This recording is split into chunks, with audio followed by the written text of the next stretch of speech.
This presentation is made possible by these amazing individuals and organizations. Whether it was through Patreon, Super Chats, Super Stickers, or by watching, liking, and commenting, I really appreciate each and every one of you.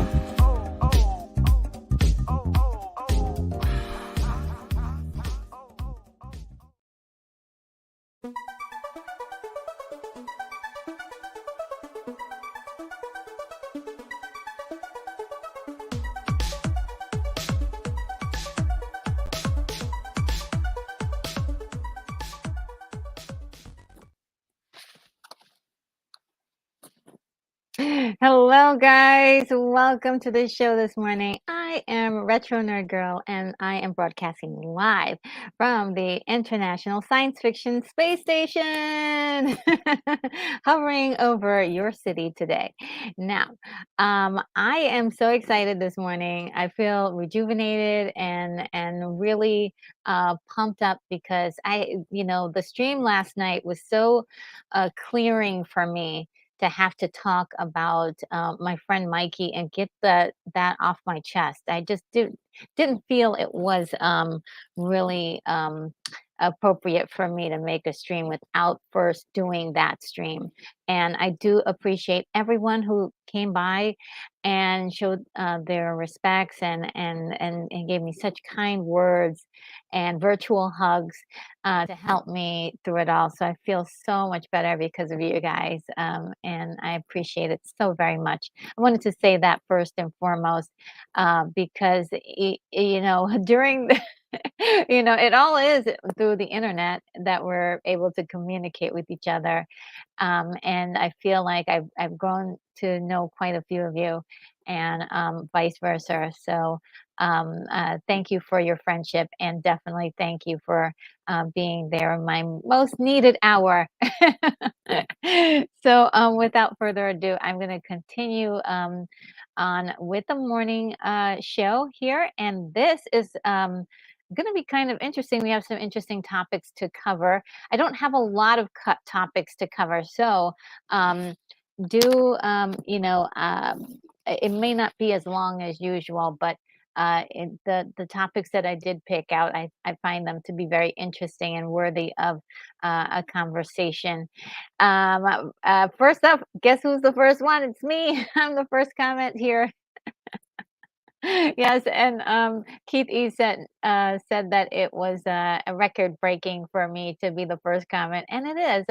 But I thought it would be befitting to do so.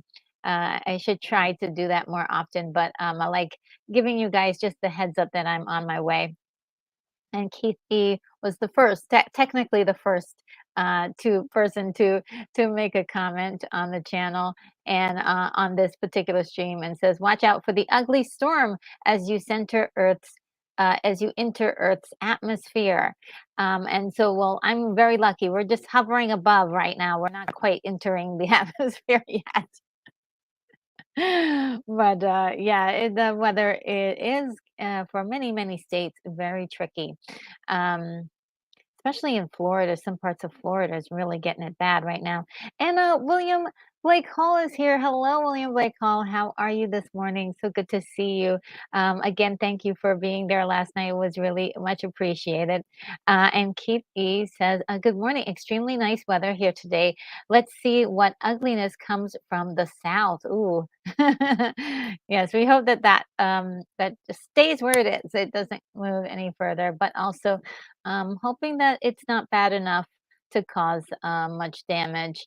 And as we know, the weather right now is very very scary. The studio is here also, who was present last night. I really appreciate that, and your kind words, and also the incredible super chat. So thank you so much. In fact, I realized that I was so distracted, I did not thank you properly. So I think it's befitting that I shall thank you now. Let's see.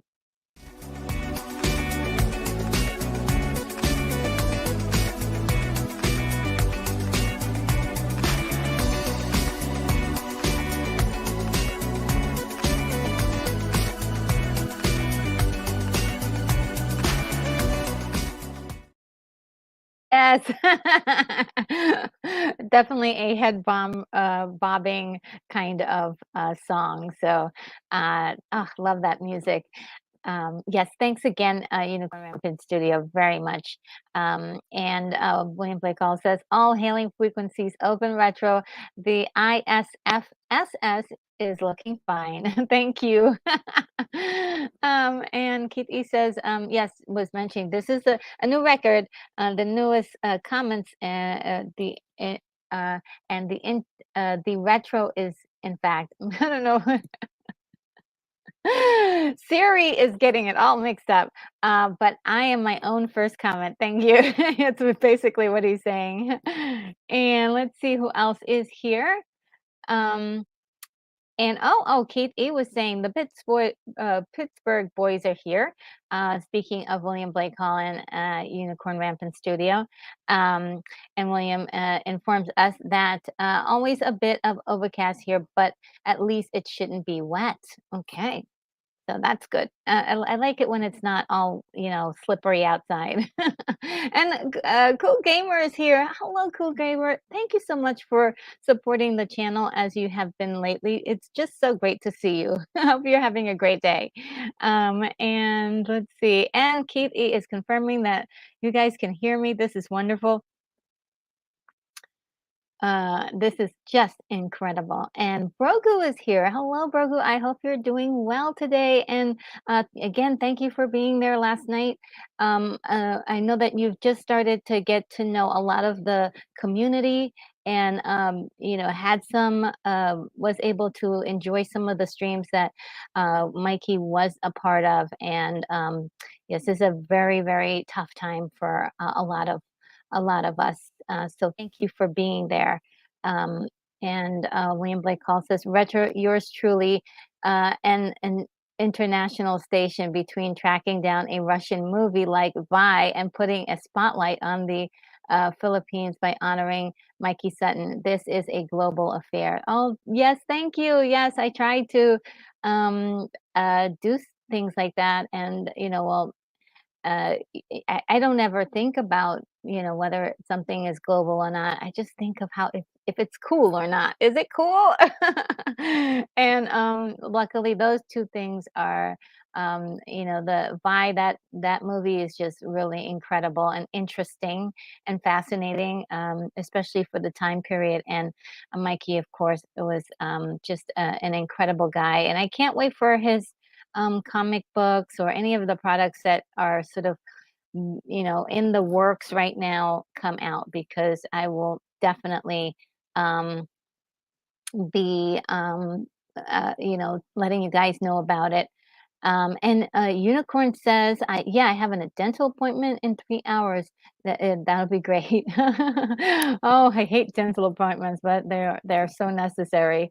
And Unicorn Rampant, I was trying to do the super chat after you logged out, but you kept reading comments. LOL. It was a solemn occasion. Yes, yes, yes. That is so sweet. Thank you. Again, it was definitely a surprise and definitely much appreciated. Um, and unicorns and hearts. And NerdTube is here. Hello, NerdTube. Says hi, Nerd to Nerd Girl. Hope you guys are doing well over there. I've been enjoying your content, and definitely keep up the great work. And Jason DaCosta is here and says, "RNG, you look hot." Oh, well, thank you. That wasn't the intention this morning, but I appreciate the kind words. That is just so sweet. um, and NerpTube says, "Episode 3 was lots of fun for the Ahsoka show," and I am going to agree with that. It was much better than the first two episodes, and I can't wait to talk about it in a few minutes. And Jason Dagasta is saying hugs and kisses. Yes, very very platonic hugs and kisses. But thank you anyway for all the love. Thank you, I appreciate it. Now, let's see if I can pull up the slideshow this morning. When everything is all keyed up and ready to go, it's just so wonderful. So again, I just wanted to say a quick, RIP to Mikey Sutton. Not too much, but just um, mentioning it for a moment. Any of you guys who didn't get to see it, I have a wonderful, touching stream that I did last night. That was definitely, I did rewatch it and was brought to tears. I did not. The chat, it seems, for that stream will not appear for any reason. I don't know what happened, but I hope it does eventually show up. But it people were leaving the sweetest things in the comments and just wonderful, wonderful comments. So I do hope that the chat is revealed eventually. And let's see. And let's see, we have a quick little comment by William says, Cool World is allegedly a half-animated 1992 movie, but I think Cool World will be my nickname for the ISFSS. Well, thank you. Yes, I definitely love that movie, even if um, it is. People didn't really take a hold of that movie very well, but I do love that movie. I think it has something very unique to offer from Ralph Bakshi, um, just a very talented man. NerdTube says, I personally have no idea who he was, but Mikey Sutton seems to have left his mark with many people. RIP. Yes, he was a, I call him a force of nature because he, with the people he really liked, there was so much that he would be willing to give, and just a very generous person, um, very also charismatic, and just a very nice man, very nice man. And so yes, a journalist, industry insider. I didn't add this, but he's also a big lover of music, comic book writer, founder of Geekosity.com, and executive producer of a Netflix show that's coming up based on his comic book, and also friend. Now, guys, RIP to the legendary Bob Barker. This breaks my heart. I mean, I grew up with this guy. Um, I'm sure we all grew up with this guy. And well, a lot of us did. If you're probably over 40, right? Uh, he was just wonderful. Was the host of The Price is Right. Let me read the little blurb I have here. Robert William Barker was an American television game show host.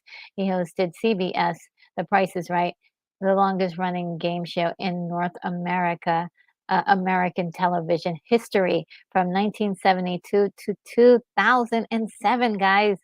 That was incredible, how long he had been hosting, and how iconic he was.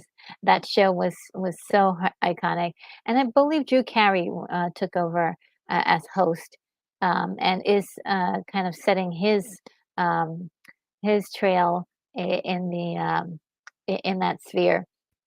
And he also hosted Truth or Dare, or sorry, Truth or Consequences from 1956 to 1975. So, what an incredible personality on television.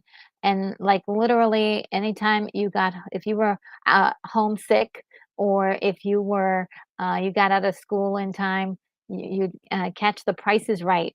And it was definitely very wholesome family entertainment that I just enjoyed so very much. And there were probably many Saturday Night Live sketches about such shows. Let's see. And let's see what you get. Oh, William says, be sure to spray or neuter your pets. Okay. And Nerd2 says, I am from the UK and we had our own prices right. Bob Barker, to us Brits, will be the guy who beat the crap out of Happy Gilmore. Oh, yes. Yes, yes, yes. Yeah, that's really interesting. He was in that movie. Um, and really interesting to see that he was an older gentleman at that time, when Adam Sandler was just a young man, and Adam Sandler now is pretty up in age, and it is like really weird to see that he was still ticking. I believe he died at the age of 99, which is incredible. Very awesome. And a Unicorn Rampant Studio says, yes, RNG, the experience you are describing is exactly what I experienced as I experienced Bob Barker. Yes, yes, you'd catch him on those days, and it was just like a friend that you didn't know, but he just felt was a part of your home, a part of good old family entertainment. And William Blake Hall says Adam Sandler sometimes got on my nerves, but that's another plus for Barker. Yeah. Yeah. But yeah, let's okay, so yeah, this is a true legend, and I think he did a lot of living. Um, Imagine at your age, if you're in your 50s or 60s or 40s, and you're looking at you're looking at your age and you're saying, "Oh, I'm old." Well, 99. Imagine making it to 99, and that could be you. That could be you. So there's a lot of living to be had, and I love um, characters like this because it just makes you feel like you can do anything.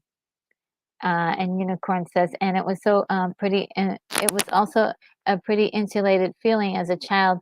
You're enjoying this kind of television casually with your family. Yes, yes, yes. Um, it's like the one thing everybody could agree on, right? Is watching programs like this and Jeopardy and uh, what's the other one? Wheel of Fortune. Just remember having such good times watching that, and even Family Feud. Family Feud was one that we just enjoyed the heck out of that one. And Jason DaCosta says, "Remember being sick from school, and for some reason I always watch The Price is Right." Yes. Yes, absolutely. And William Blake Hall says, "Living to 100 is such a cliche. Betty White and Bob Barker made it to 99, and that seemed more manageable. It seems a more manageable goal." Yeah, I mean, just making it to your 90s is pretty incredible.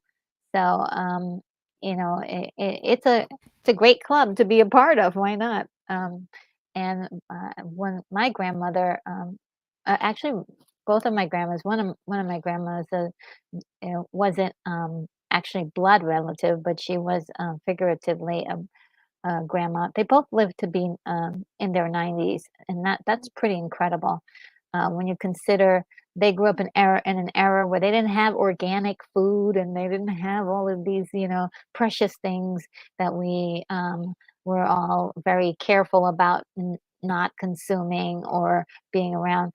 They lived to be in their 90s. That's pretty incredible. Yeah. And Unicorn Rampant City says pH neutral television. Yes.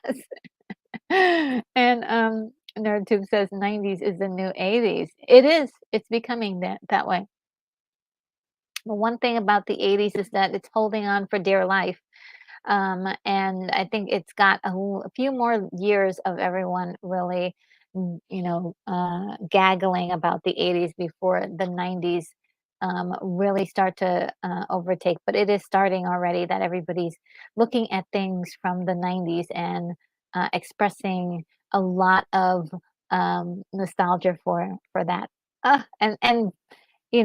Eventually the 2000s, which I love the early aughts quite a bit. So yeah, the early aughts we still had a lot of older a lot of people from the age of like the 70s and 80s are still around and making content. So I do like the early aughts for that. And Keith he says play Betty one. She was closer to 100. She won a showcase, show she won the showcase showdown. And William Blake Hall says, "It's coming this coming Sunday would have been my father's 89th birthday. Darn it. Oh, yes. Oh, so sorry. Yeah, my condolences again. Yes. And remember that it is very soon that your dad passed. And I hope things are going steadily smooth with everything to do with that and your family. Um, and Keith E says, "That's strange. My father died 14 years ago today." Oh, wow. Oh, I'm so sorry, Keith E. Um, yeah, 14 years ago today. Wow, what an anniversary. Well, I hope you're remembering, having a great day, and not going to. Sometimes it can put you down a spiral, depending on your relationship with your dad. Um, uh, Depends on that a lot. But if you do have great memories, It's nice to bask into those, for sure. And Brogu says my father made it to 94. Wow, that's pretty amazing. Wow, that is pretty amazing. 94, that's pretty good. Um, yeah, yeah. Wow, incredible. Um, That reminds me, I gotta tell my mom I love her this weekend. Oh my God. Mommy, I love you. You guys are making me. I've gotten on maybe some other family members too, and including my little brother. I gotta tell him I love him too. And then Mike has bad knees is here. Hello, Mike has bad knees. Says, I've always liked how free people felt with making raunchy humor about the 2000s. It felt like people weren't as uptight as they are now. Oh, you mean yes, in the 2000s. Yeah, there were still there were a lot of inappropriate jokes no one would say right now. In fact, I think it kept going until about uh 2010, and then people started to get a little bit testy about some of the things that people said. And Katie says, "I'm going out with my brother for a big steak dinner, and that's what Dad would have wanted." Oh, that is so wonderful. Oh yes, thanks for sharing that with us because it's really nice to for survivors to really get together and share their stories and share the love between the two of you, you know, because that's really what matters is really sharing love between people who do care about each other. I think we should express our feelings more often. And William Blake Hall says, I guess August is a good month for the August accent on gust to leave. Oh, the gust to leave. Maybe. Um, and yes, all the best, Keith. Um, and Unicorn Rampant student. Maybe Tubman is lurking. That's my mommy. Her name is Tubman on YouTube. That would be nice. But if she is or isn't, mwah, I love you, mom.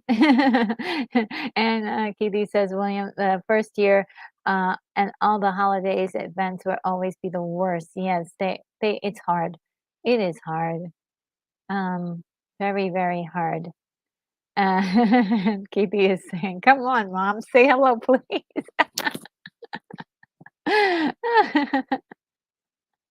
And Keith says, "Feels so awkward." Keith, yeah, they feel so awkward. No one to give that seasonal gift to. Yeah.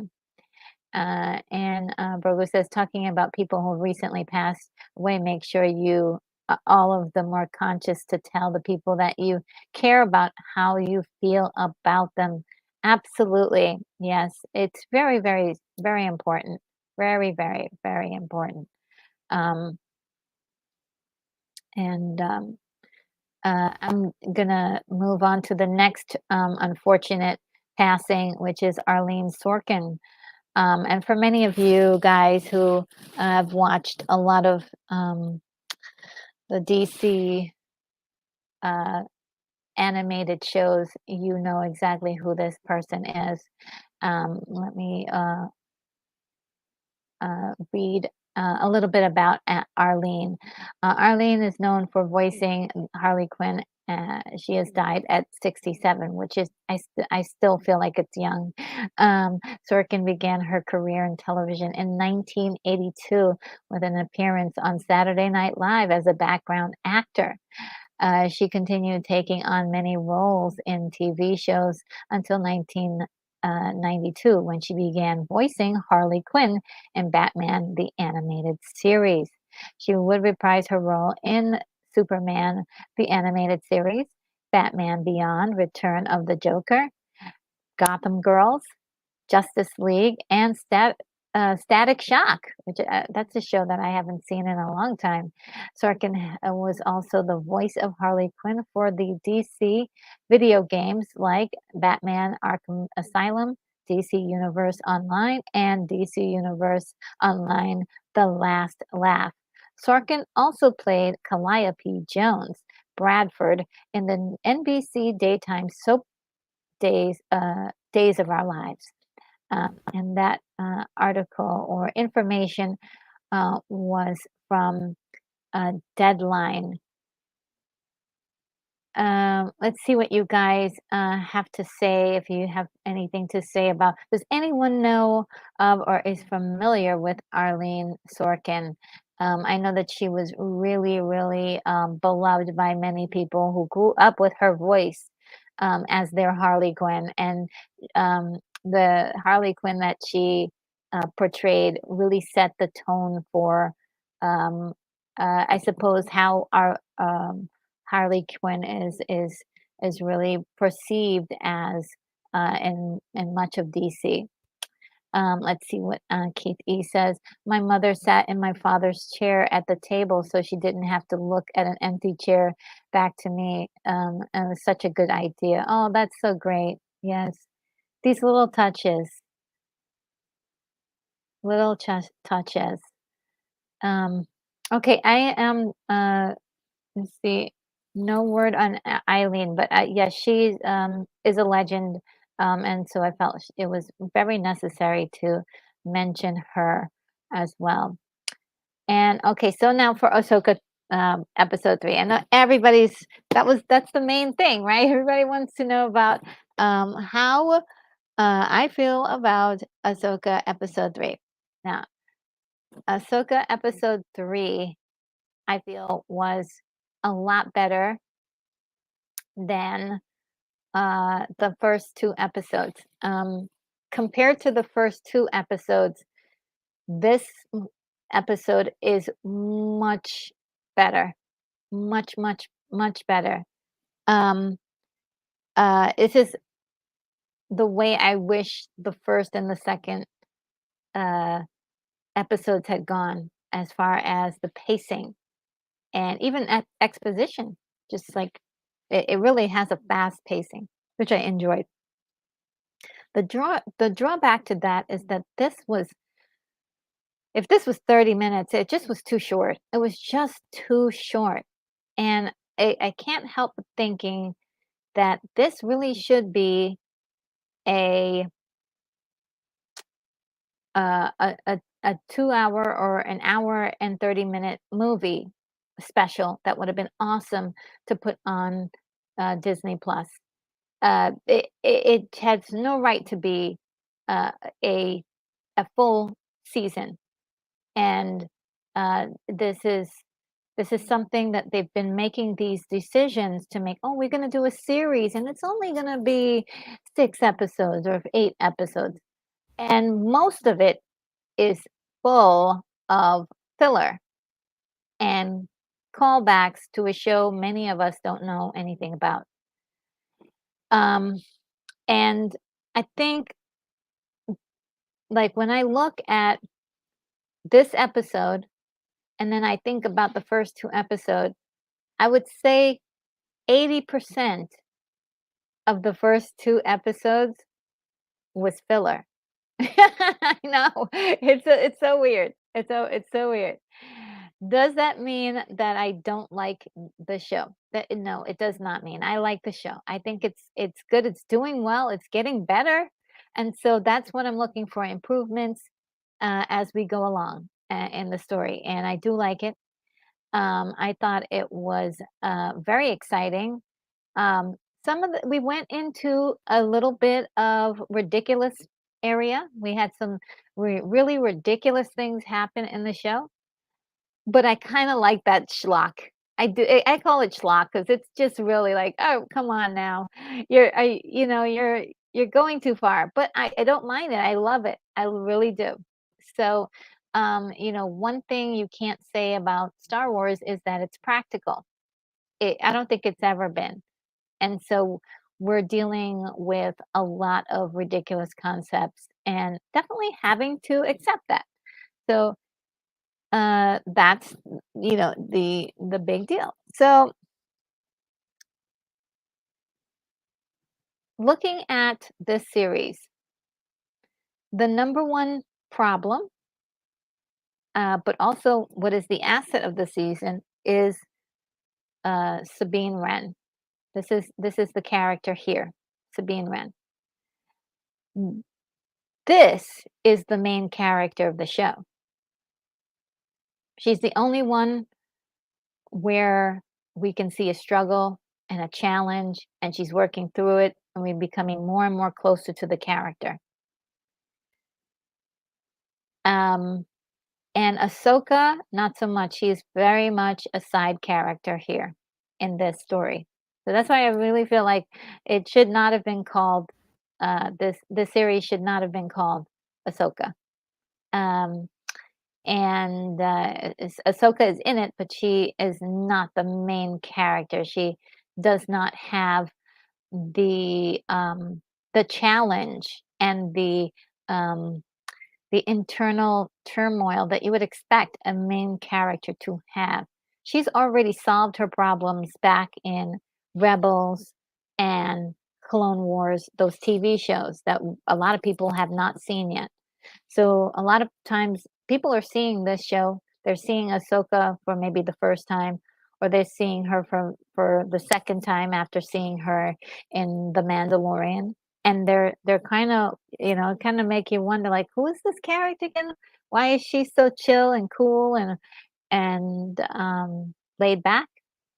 That she's really playing, if I can say this, think of Luke in Return of the Jedi, right?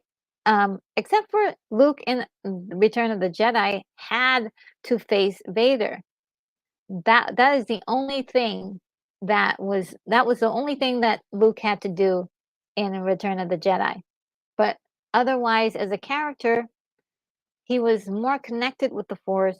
He was mostly very well known, knowing. He had a knowing feeling about what he was doing. And there was a, as far as going through a character arc, he had already done that before in um, episode in Empire Strikes Back, was where he really needed to make that arc. So he goes through the training. Unicorn is nailing exactly what I'm saying. Yes, he actually could have finished his training and never had to confront Vader. That's true. That is so true. I'm not gonna forget about the other comments though. But yes, that's the problem here, is that we're acting like he's. We have a character that has gone through all the trials that they needed to do in other shows and episodes and series, and we're naming this show after her, expecting to see her go through more or do something as a character, and she's not performing as a character that is the titular character. She's performing like a side character, in my opinion. I know there will be people to be very upset at me saying that because they love Ahsoka, and I think she's amazing. And I think she is really cool, a cool character. I want to see more from her. I just am not sure naming the show Ahsoka was the wisest position as far as what she has to do in the story. Just speaking my mind and being truthful. Um, let me just check to see what you guys are saying really quickly. Okay, so um, William says, just caught a quick video of Arlene Sorkin as Calliope. Dang, she went all out. Quite a talent. Yeah, she was a super talented lady. And yeah, I mean, 67 just seems like it was too young for her to go. And it comes as a huge surprise to a lot of people. But again, it, as far as having that connective tissue for a lot of people who remember her, who grew up with her voice. and grew up with her talent, this is hurting a lot. This is one that hurts for a lot of these fans. And Mike has a bad knee. He says, I think it was like 22 minutes. Yes, this episode was so short. It was so short. You could have blinked and it was over. And I love like everything that's in that 22 minutes. Ooh, it's good. It's good. It's really good. I really enjoyed this episode so very much, especially the pacing, the editing, the music, the action. Again, I said there's some ridiculous parts in there. I know a lot of people who are big fans of Star Wars and be like, no way, no way. Some people said that there was retread of old concepts and ideas. You have to, because this is Star Wars. There's always going to be retread of what was done prior. We're talking about a religious training that we've seen over and over again, and it is. Oh, I say this religious too, but it's also like um, something to do with like how to train a Jedi. We explore that in this episode. And so you're going to get some repeat. You're going to get some lines that have been said before. That's because they're classic and they're to the point. Also, we are humans. Believe it or not, we keep doing a lot of the same things over and over again through time. So I'm not surprised that there's repeats of old material being retread. Um, so that's cool with me. I'm not too bad, but it was love. I love the fact that it was very snippy and tight. This is a tight ship, but don't waste my time for 22 minutes if I don't like when I'm like, okay, we're waiting for this all week. Oh, only 22 minutes. Why not make this into a movie and put all of these small moments together like they ought to be, and not spread them out for 8 weeks? Very frustrating. And This is Disney inflating their viewership numbers, and I think it's really hurting them in the long run, because more people would have seen a movie that was well put together than to see a show that feels like some of the episodes are lukewarm. So um, that's my opinion on that. Mike has bad news, says, and even what's not filler is filled with long pauses and dialogue that's just stretches things out. Yes, definitely in episode one, it was just unbearable how many moments it seemed like we could have used a little bit of cutting, um, and or even overlapping of dialogue, just to speed up the process here. Um, and Kingdom of Nerds is here. Hello. Says good morning. Hello to you, and I hope you're doing very well. Brogu says, why does Disney do these weird time lengths for their shows? 22 minutes, I believe. This was why. And Mike has bad knees is right. Long pauses in the dialogue, long stares between characters. Yeah, I mean I don't know. I don't know. This might be something to do with the script, or maybe it's a Dave Filoni thing. But and look, if you consider it, in animation, you can do a lot of these long pregnant pauses, because you've got these characters that's probably doing a lot of expressions with their face, during these pauses. And with humans, it's a little bit different. We need the information quick and hot and fast. It's not we're like, let's go. We're like the like the first Star Wars. The direction from Lucas was more faster and more intense, and that's what we need. We need it faster and more intense. And I think this week they did manage to get it like uh, you know condensed quite a bit nicely. It's just too short. So can't satisfy, right? It feels like like you're not quite getting what you paid for, or like you're there's always something to make you feel like it's not enough or not satisfying. And Unicorn Rampant Studio says he actually could have just finished his training. And oh yes, we talked about that. And he also says absolutely nothing would have changed. Yeah, I don't think so. I don't think it would have changed. Um, and Yeah, because obviously they lost even after winning the war. We still had the empire find a way to rejuvenate itself, and very disappointed in the Star Wars universe for that. And Kingdom of Nerds is saying hi to Brogu. Rex Luthor is here and says, "How to Train a Jedi." Yes, it was done by with no passion or imagination. Ooh, ouch. I actually liked it. So just so that way everyone is can catch up with what Luthor is saying. Um, uh, Sabine is getting training. We start off with a Jedi training, which I actually enjoyed. I actually enjoyed the Jedi training. But I kept feeling like this. I felt this was my question. I have some notes over here, if you don't mind me looking at them. I was like, "Do we have time for this? Do we have time for this training session?" And, and to be very blunt, like, "Do we have time for this?"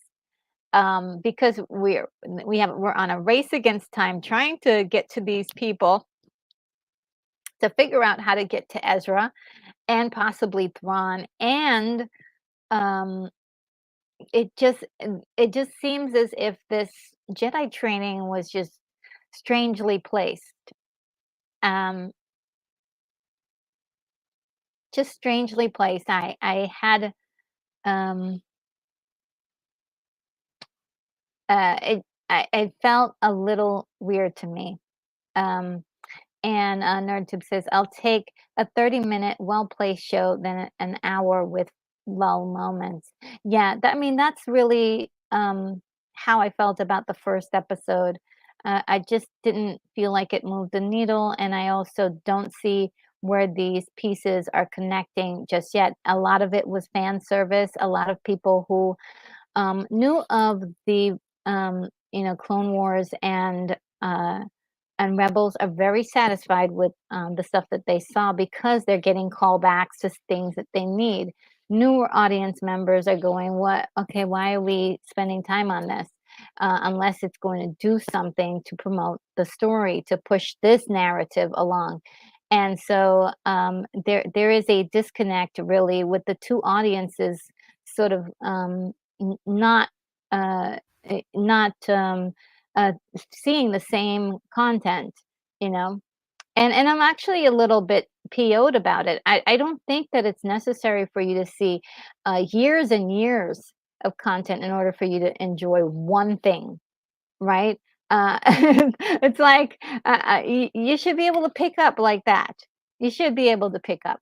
That's poor writing, not being able to like at least let people pick up on new people to pick up on what's going on. Even the simplest TV shows can do it, and I think Star Wars can do it too. And so that's a really big frustrating thing that's going on. That I it it it it pretty much angered me a lot that's happening. But again, I have a lot of respect for the people who grew up with this stuff. This is really sentimental for them, and they understand a lot more about the character. It's just everyone else having to play catch up is a bit is not fair if you're going to write characters.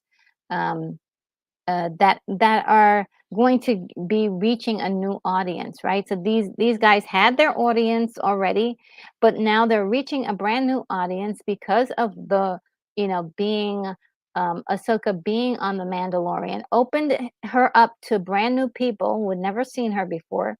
Then they introduced this show Ahsoka. We're gonna have this show Ahsoka, and then now let's see if people will be interested in the show. Fine. But I don't think it's well named. I don't think the show is about Ahsoka. I think it's about this mission, and it's about Sabine. So Mogu says, "Quick, hot, and fast. We need the McDonald's of Star Wars." Maybe. And Mike as Bad Niece says, another thing that Disney keeps doing with their shows, both Marvel and Disney, is naming it after one character, but making the make focus a secondary character. Bingo! I just like literally just said that because it's so true. It's so obvious. It's like that. The show should not be named Ahsoka, and this is part of the problem. Is you're selling apples, but you said, "Oh look, we're selling oranges." That there, it's not the same. It's not the same, and it's disingenuous, and it makes me angry. Brogus says, "You're right, bad Mike has bad news. The last season of The Mandalorian should have been called Bo-Katan. Yes, The Adventures of Bo-Katan. I would have, we would all have been, oh yeah, that's cool. And the Mandalorian is in it. Cool, cool, cool, cool. Right? Or it could have been just called, Mandalore. That would have worked. Or if they could have did one thing is add an S at the end. The Mandalorians. I'll watch it. It makes sense. But the Mandalorian, oh, and then they were like, well, when we called it the Mandalorian, we didn't really mean it could have been anybody. It was just about a Mandalorian. No, please don't don't do that. Don't gaslight me. Okay, please don't. Don't do that. Don't lie to me. We know what you're doing. And Lex Luthor says trying scene out to high energy. This was very lazy. Oh wow, Rex Luthor, you are very, very tough on this. You're way tougher than I am on it. I did enjoy this episode, just maybe a bit more than you said. Wax Luthor says training, not the training scene. Yeah, but here's the thing, like a training scene like the one we saw is actually has its place in Star Wars. And I don't think it has its place while we're on this desperate mission. That's the thing that I really had an issue with, is that it's misplaced completely. If they had a year to search for these bad guys, then I would say, oh, okay, they have some time to do some training. They don't have any time. They don't have time for this. And Unicorn Rampant City says they could have called it the the space tribe of the helmet people. They probably could. They probably could. But it was to grab an audience that was already baked into the zeitgeist and give them whatever it is that they wanted to give them. And uh, I think the reason why I still like the show Ahsoka is because they at least do have a main character that they're focusing on, and that is Sabine Wren for the time being. So Ahsoka is there, but she is a side character. She is in support of everything that Sabine is doing. And we do have a few other characters. This is Hera. We talked about Hera last week and how much I really liked her, but it seems that she's being sidelined. It would have been nice to have her along with this adventure, but she talks to the council. Let me see if I can get another. There's a council for the new republic, and these guys are just horrible. Okay, and there's Mon Mothma, part of this council of senators, and they are just as lazy as ever, just as lazy as ever.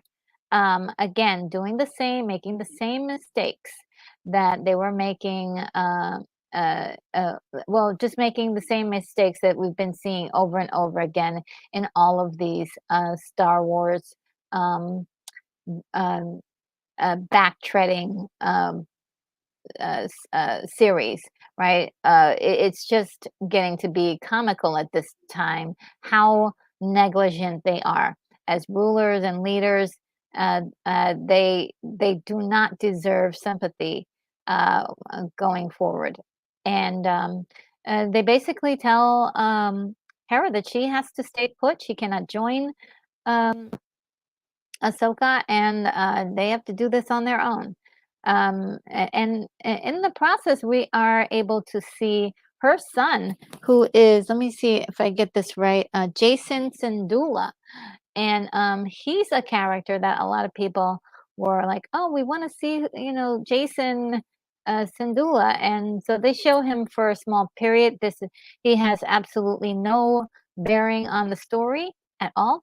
And this is definitely just a nugget for, of course, Rebels fans to see, whatever happened to Jason Syndulla. So that's that right there. He doesn't do anything in the story.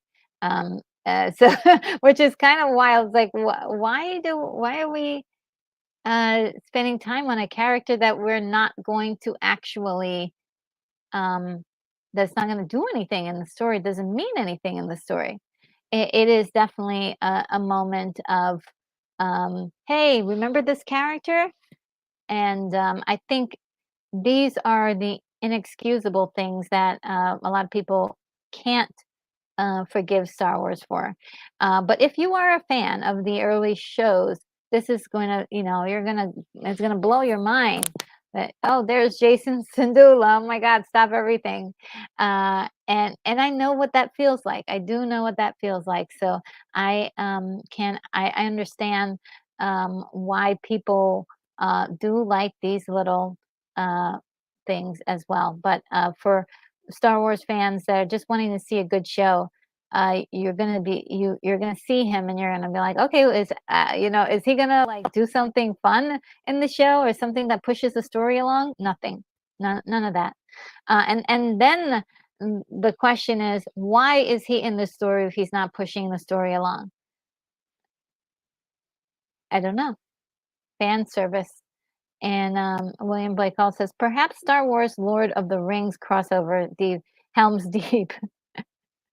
And or Unicorn says, Rampant Studio says, the helmiest of deeps. And Brogu says, sidelining characters is what Disney does best. Boba Fett, the Mandalorian himself. Heck, just ask John Boyega what happened to his character in Star Wars sequels. Yeah, they're making the same mistakes over and over again, and it really needs definitely needs somebody to say, okay, guys, enough of this filler, or enough of this, um, this stuff. Please, can we deliver a story to the public that is compelling and interesting?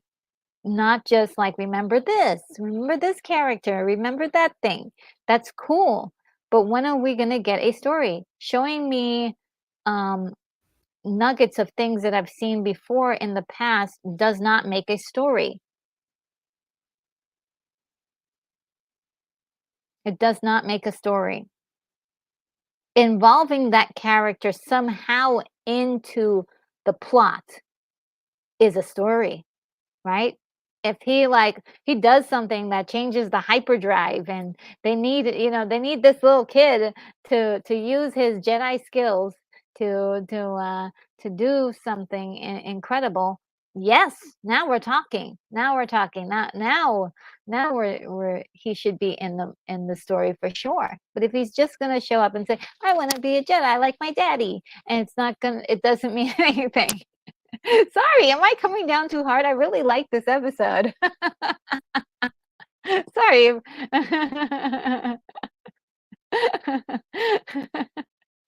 And Keith E says, "Fixing the franchise, part one." Ooh, yeah. Um, it's a tough one. I dare not touch Star Wars because it is a huge mess as I can see. And But I don't mind. Again, I do hope that the people who do love this kind of this show so far can understand where the criticisms are coming from. This is coming from a real place of people wanting to like something but can't because uh, it is hard to put aside. Hey, okay, what are the things that we need to actually like a story? Is it background or is it actually the substance of the story? And that's where we're having the most problem. We have a lot of areas of filler, callbacks, and then we've got a little teeny tiny bit of story. And right now, to be very honest with you, the story is on pause. It's on pause because we're doing all of this stuff. Every time we take a time out to go to characters like this or do little side things, we're taking away from the story. And the more you do that, the less people are going to have any like or desire for that story. And Mike has read and he says, "Do you like this episode?" With laughing emojis. Yeah, I do. I do like this episode. It's really funny that I am coming down hard on it, but it is. I try to be as truthful as possible. I don't follow other people's opinions. I'm very strong in my own opinion. So there was something to be liked here, but unfortunately, I can see why people are not enjoying it as much as they would like. And I understand the reason why a lot of people enjoy it way more than it has any right to be liked because of this nostalgia that is being brought into the story instead of actually giving us story.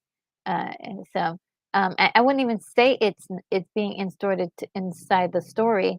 That would mean that they would actually do something. It's just there for the sake of being there. And Unicorn Rampant Studio says the Boyega thing I still do not understand. His camera charisma for me was off the charts. Absolutely, absolutely. It was incredible. His look. We have not even seen the extent to which Boyega can really perform. I don't think so. After seeing They Clone Tyrone, absolutely believe that that man is an untapped resource in the film industry. They are sitting on his talent. And they'll wait until he's like 50 or 60 before they're like, "Oh yeah, John Boyega, we'll put him in a cool movie where he gets to show off his talent." This is the time to do it now when he's young, and they're just sitting on it. Um, and uh, Mar Hawken says here, hey, Mar Hawken says, yeah, Finn was probably the best character in episode 7. Really? Yeah, I did like where they were gonna go. I was really excited for where they were gonna take him, and then they dropped the ball.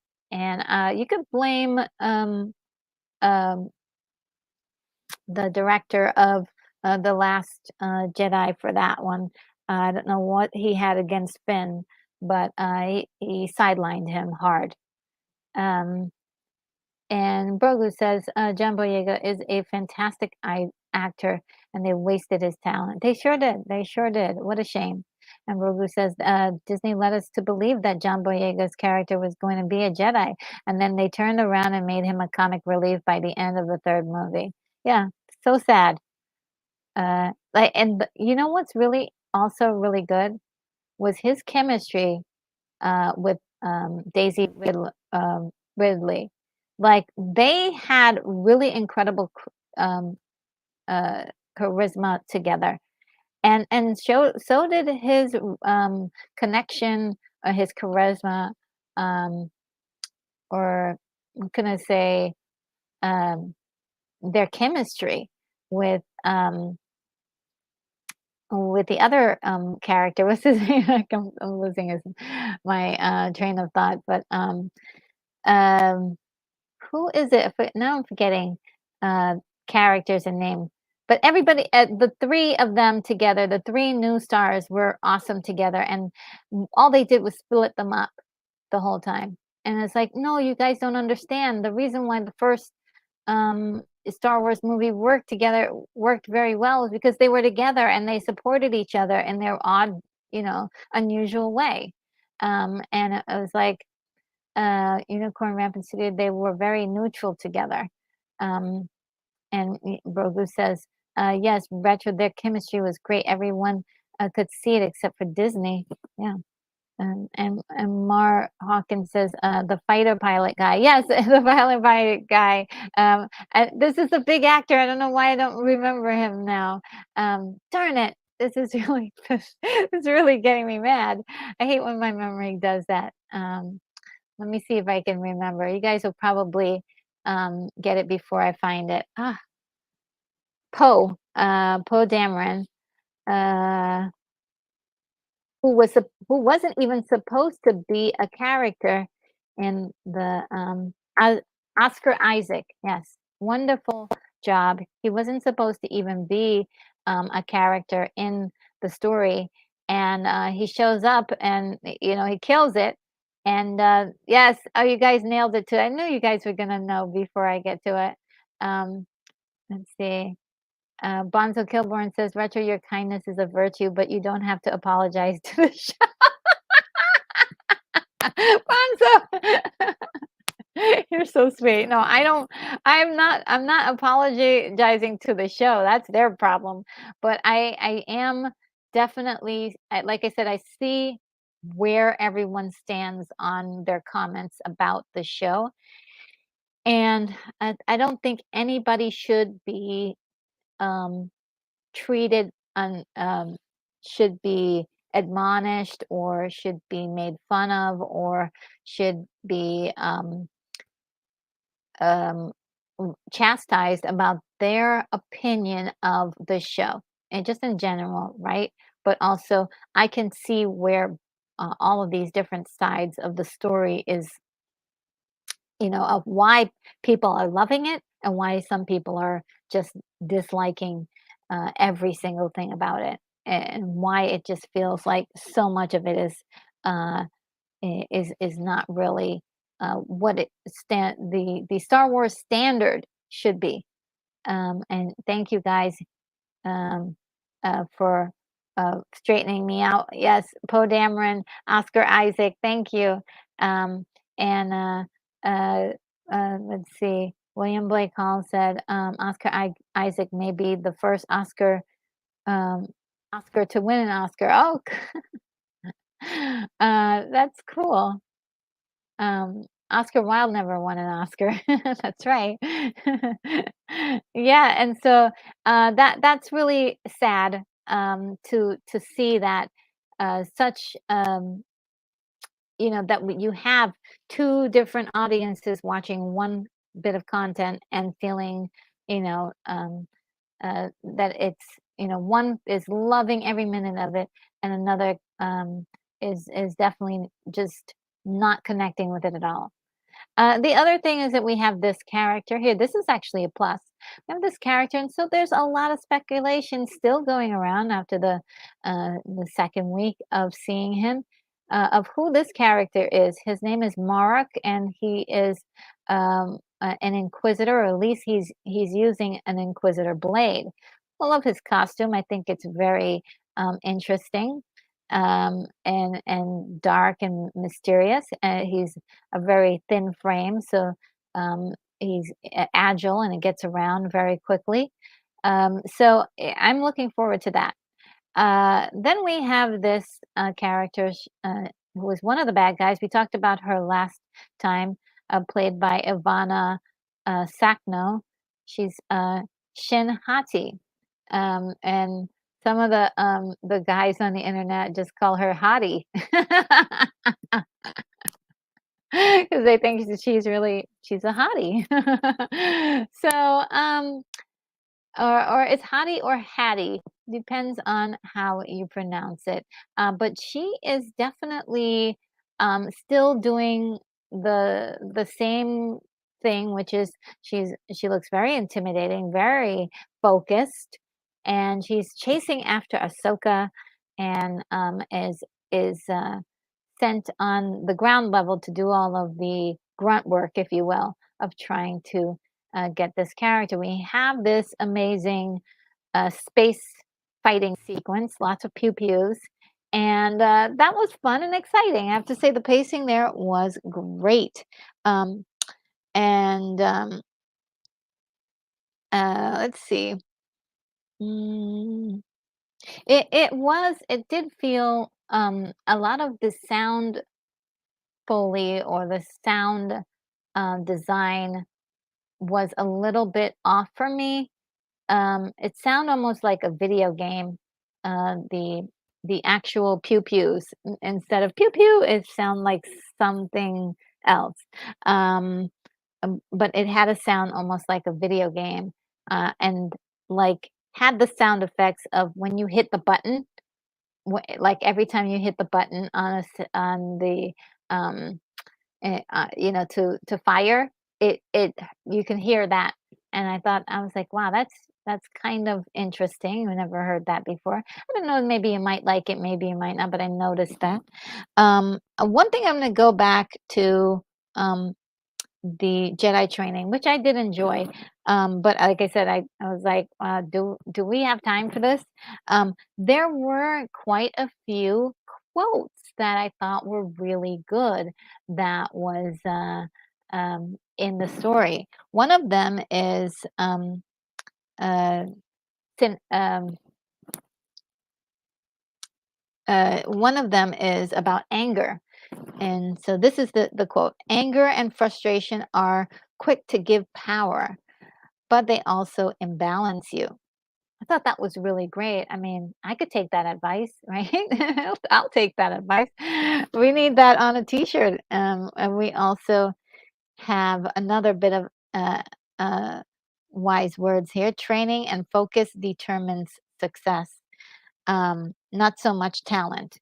And I think there is like somebody thought about this stuff and came up with that, but again, the timing and the positioning slightly concerning to me since we're in a crunch time to do with this. And Bonzo Kilborn says Oscar Wilde died in 1905. He was a uh, Bunyanist, bun, bun Buoyist. Bunbuoyist. Okay, there we go. There's a word. Bunbuoyist. Brogu says, never underestimate or the destructive power of Hollywood's executives. You can tell that they have their hands in all of these shows. The original Star Wars trilogy would not exist if it was up to them. Yeah, that was the whole point of the original Star Wars, right? George Lucas wanted control over that, and he did take control over that project, and we got one of the best cinematic movies that influenced generations and generations of fans and filmmakers and creative types. And Boo says, George Lucas had to do some serious talking to get them to give the okay. Yes. To David Zanuck, I believe, was the one that he kind of talked to him and wasn't going to get this movie off the ground. They didn't even want to give him money for the production of it. They thought it was going to be a hot mess, and they were just so lucky it all came together. It was lightning in a bottle, but also something that really caught on to the zeitgeist, and people just loved it, especially for its ability to really entertain every audience. That was unique. You know, there a lot of movies that cater to one audience, and this particular movie did cater to many audiences. So yes, the space battle sequence was quite amazing until we got into like a little bit of schlock, where we had um, sort of what people are calling a Mary Poppins moment, where Ahsoka goes into space and actually fights. Sorry,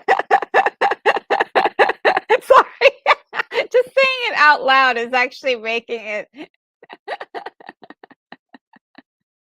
She actually gets out into space and fights these fighter jets, and I think that is really incredible. So I enjoyed it. I love that stuff. I think it's maybe a little silly, but I liked it. I like. But people were really, yeah, that's one of the moments where people are like, what's going on? Let's see, we've got Red Bull Roy, uh, Red Bull Roy D is here and says, "Hey, I'm Chloe. I love the channel." Oh, thank you, Chloe. That's so great. Uh, and Mar Motorbiker is also here, and Red Bull says, "I think the episode was a 9 out of 10." Wow, you really liked it, huh? Oh my. And Red Bull says, "Sorry, my name is Red. Is weird, by the way, and my cousin Jake share an account, so that's why the name is so weird. LOL." Oh well, thanks for hanging out with us. And William Blake Hall says, "I'm Mary Poppins, y'all."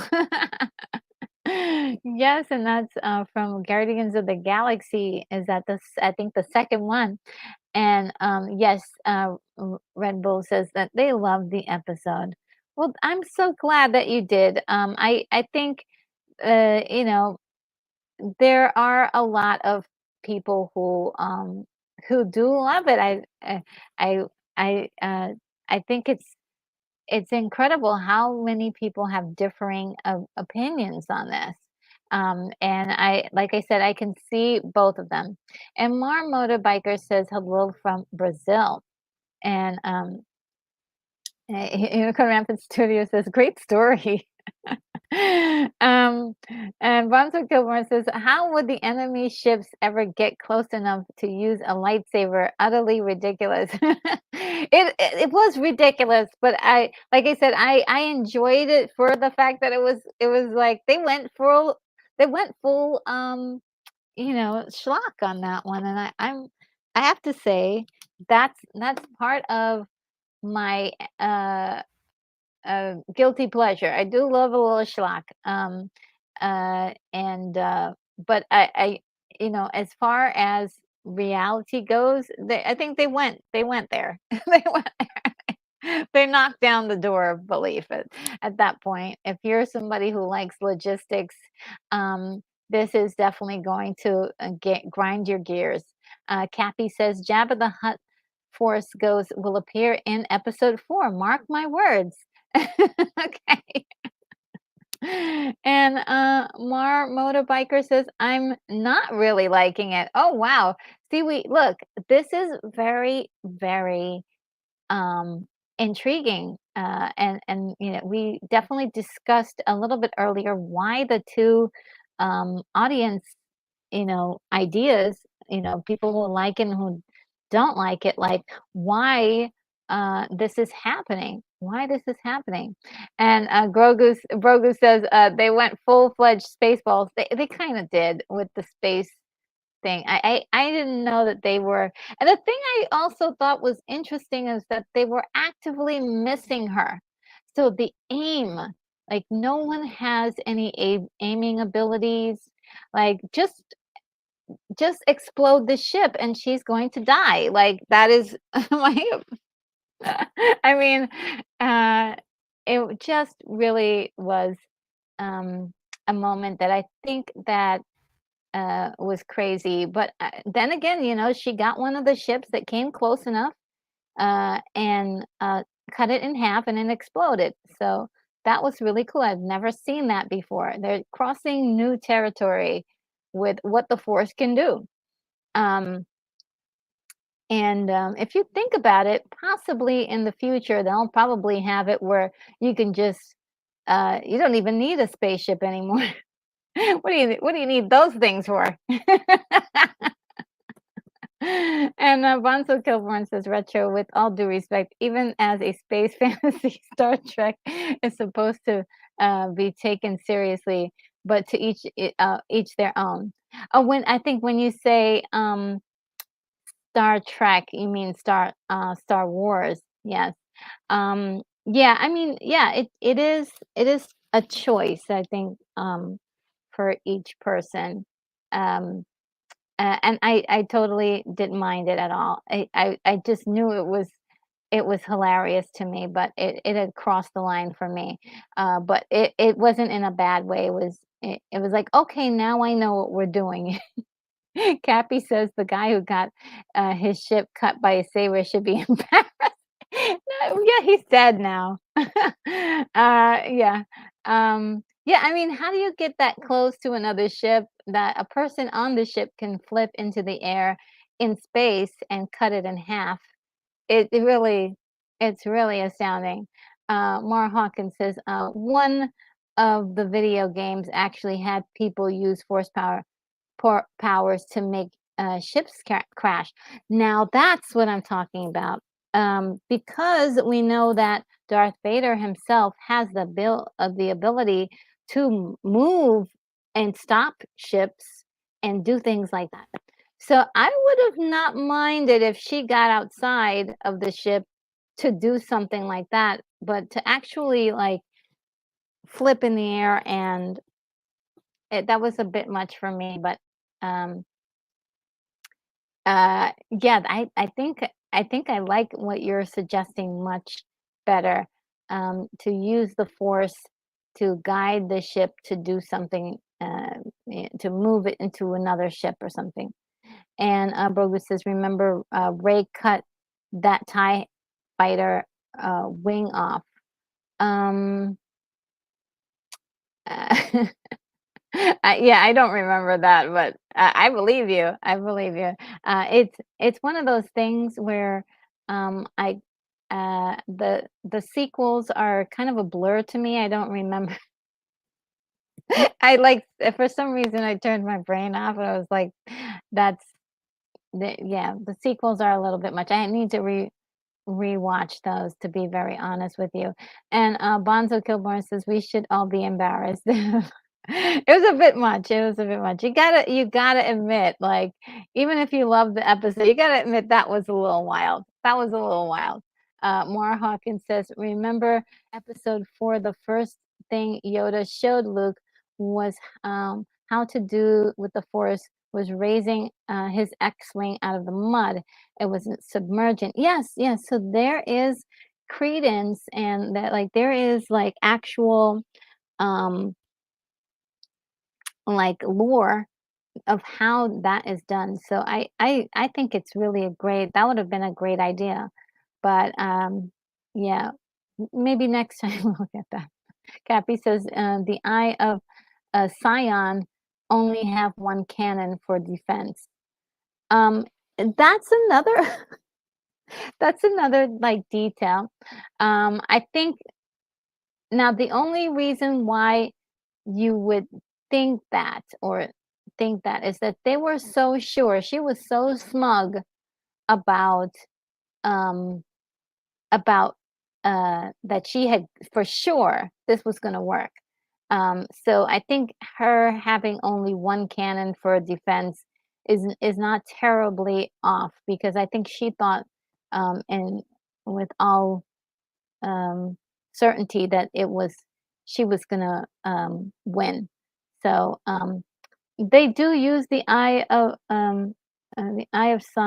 Scion, which is um, a space kind of station, as well as also a hyperdrive like super station that they're going to use to go to another galaxy. And on the way there is a planet that is full of Purgles that are just flying in the upper atmosphere. Um, I they don't have wings or anything, but they're flying in the upper atmosphere. So that's very interesting, and they can explain the dynamics of that. Would be great at some point. But I do think it was a big deal for a lot of people who had heard about the Purgles, that the Purgles showed up, and they are on this planet, that they are what can I say? Stranded on. They're stranded because the ship that they were on got a lot of damage. Let's see. Mar Hawkins says, "Remember an episode." Yes. Okay. So I got that. And oh, look. Darth Plato is here. Great to see you. Great to see you. Um, and let's see. Um, this is an older one. Yeah. So this character here. Um, She's not in it for very long. Um, Let me find her her name. Um, Morgan Elsbeth. Okay. She's definitely a character that I am looking forward to see more of, for her to share her story, for her to tell us more about her relationship with Ron, to tell us why she's doing what she's doing. And so far, we've gotten very little about this character. This would have been an excellent opportunity for us to learn more about her character. She was very much um, very smug about the canon. Very smug about the canon. And also, there is a brewing tension between her and Shin Hati. So I think I do like that element that there is going on with those two characters. The thing that I don't understand is, why aren't we spending enough time with these guys? The episode was short enough. Surely we could have inserted them into this and baked in some more story in our story, if you will. So that is my criticism about it, but also um, it is there is a lot of expectation to know more about this character, and not just have her as um, an evil cackling, or evil bad guy with no backstory, and all it is about getting to Thrawn. We need more story. Oh look, Brogu says, in my opinion, the Ahsoka show needs more cowbell. Yes. We need more cowbell.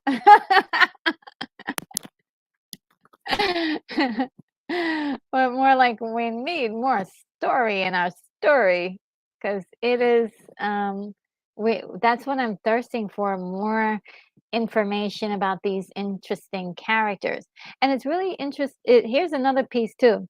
And these are essentially like new characters to this story, if you will. These are the truly new characters that weren't in the Rebels, right? But there is a desire from the public to know more about them, and to know more about their story. They were the most interesting part of episode 1 and 2. So that's why I'm sort of like, yeah, give me more of these guys. And Darth Plato says, I like the training scene as well, well enough. The ebbing in space deal is weird. Yeah, is highly schlocky. Like I said, I do like that stuff, but I can identify with anyone who is just like, I'm out. This is too weird for me. Where Mary Poppins in space. But yeah, it was the training sequence. I think it was really great. And just to let you know what my thoughts were about the training sequence, Dr. Plato, because we talked about that before, was that I did have a question. Do we have time for training sequences here? Um, And but I do love here's what I do love about the training sequence was the whole cup motif, with the cup on the table and her trying to grab it and, trying to use the force to move the cup. I thought that was very well done. Not a bad, scene. I think that would have been, that was actually interesting. So, Woodrow is here. Hello, Woodrow. How are you? Says Ahsoka being a live action cartoon. I can forgive the directing choices. It's fine, not great. Yeah, I can understand that. And Darth Plato says, Shin looks so much like Lana Benico. Um, Google Lana Benico star uh, suitor. Uh, all right, let me see.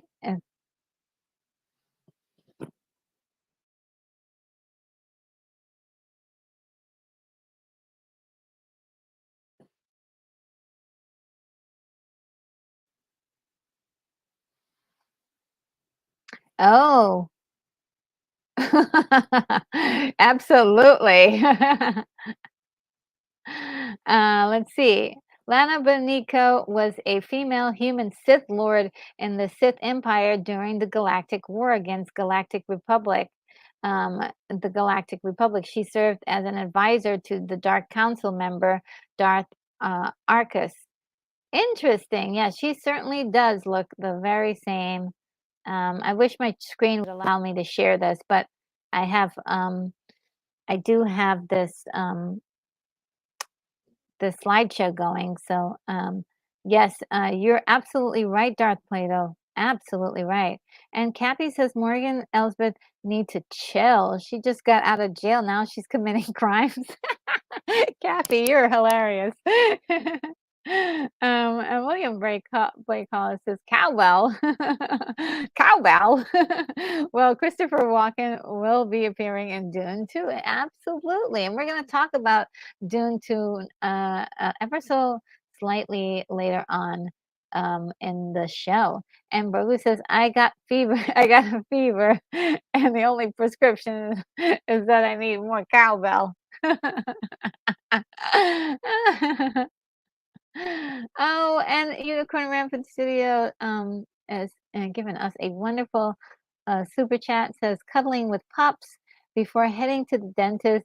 Thanks for all the retro modern space cowbell. Oh, that is so cool. Okay, let me see if I do have an appropriate um,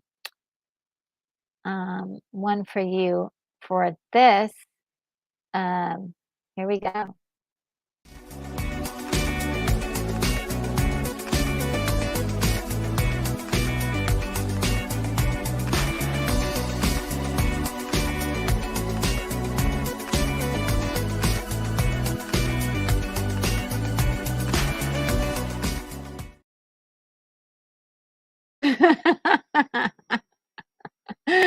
Yes, oh my goodness. Thank you. Thank you so much. I hope you have a wonderful day with the pups, and good luck with the dentist office. I know it could be traumatic for some people, but good for you for taking care of yourself. And well, not sure how much longer you'll hang out with us, but definitely glad to have you here with us. Thank you so much.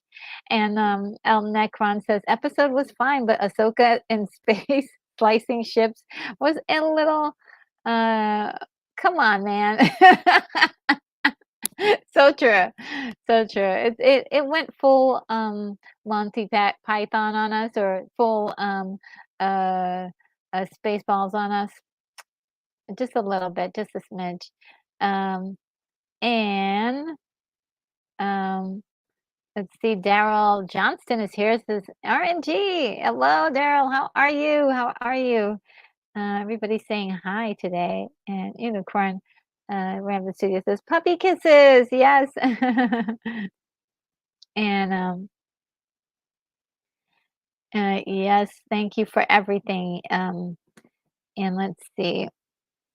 Um Yeah, so yeah, she's really a compelling and interesting character. We just need more than just her looking smugly at the camera and um exchanging of words that are you know of slights to each other. We need more from the bad guys. We need a story, backstory or something to connect all the pieces together. Why are they doing what they're doing? We don't know. Uh, we barely know. Like, we know that she is in league with Thrawn, but why? Is she in love with him? Did they have a baby together? Like, tell me something. Did he promise something to her? We need more information. And Cappy says, still not as bad as them droids with nukes in episode 1. Oh, you didn't like that, huh? And Brogy says, how about Princess Leia being blown into space and using the force to get back to safety? What? Yeah, that was a little bit, yeah. I mean, if you're still watching Star Wars after seeing that, I think we're okay in the department of we don't believe everything, right? There's a whole bit of like unbelievable stuff that's going on with Star Wars. We were hoping that they were going to start to do better with it, but and then there's a wonderful way to do this without it um turning into um what we said, Mary Poppins in space. Yes, Darth Vader. It's a tad Mary Poppins, but also like I said, it was very schlocky and ridiculous. And I like I said, I do enjoy that crazy stuff, but is it practical? Is it realistic? Is it compelling? Does it make you feel like there's high tension? Absolutely not. There was no tension in that moment because I knew they were going to be just fine. And Keith E says, "Welcome to the Arrow. Welcome to Arrow. Let's try that again. Welcome." Oh, he's saying, "Welcome, Daryl." um, and Darth Vader says, "Mary Poppin Shelmer." Uh, Mary Poppensheimer. And Cappy says, overall, it's been all right so far. Hopefully, we get some action next episode. Yeah, I mean, there's a lot of teases to that, and I'm going to talk about that too as we continue on because let's see if we can go on. So yes, we know about her connection with Thrawn. We don't know how or what is compelling her to do that. She said that she heard Thrawn calling to her. We should know about that too. The relationship between these two guys is very compelling, but no more information, no more story on this. Um, and the whole time, let's talk about Ahsoka, her show. This is her the whole time. She's got her hands folded and having this knowing look about everything. She knows everything. She doesn't really seem to be um, very expressive or in any kind of danger or having any kind of conflict or having any kind of emotional um, hurdle that she needs to get through.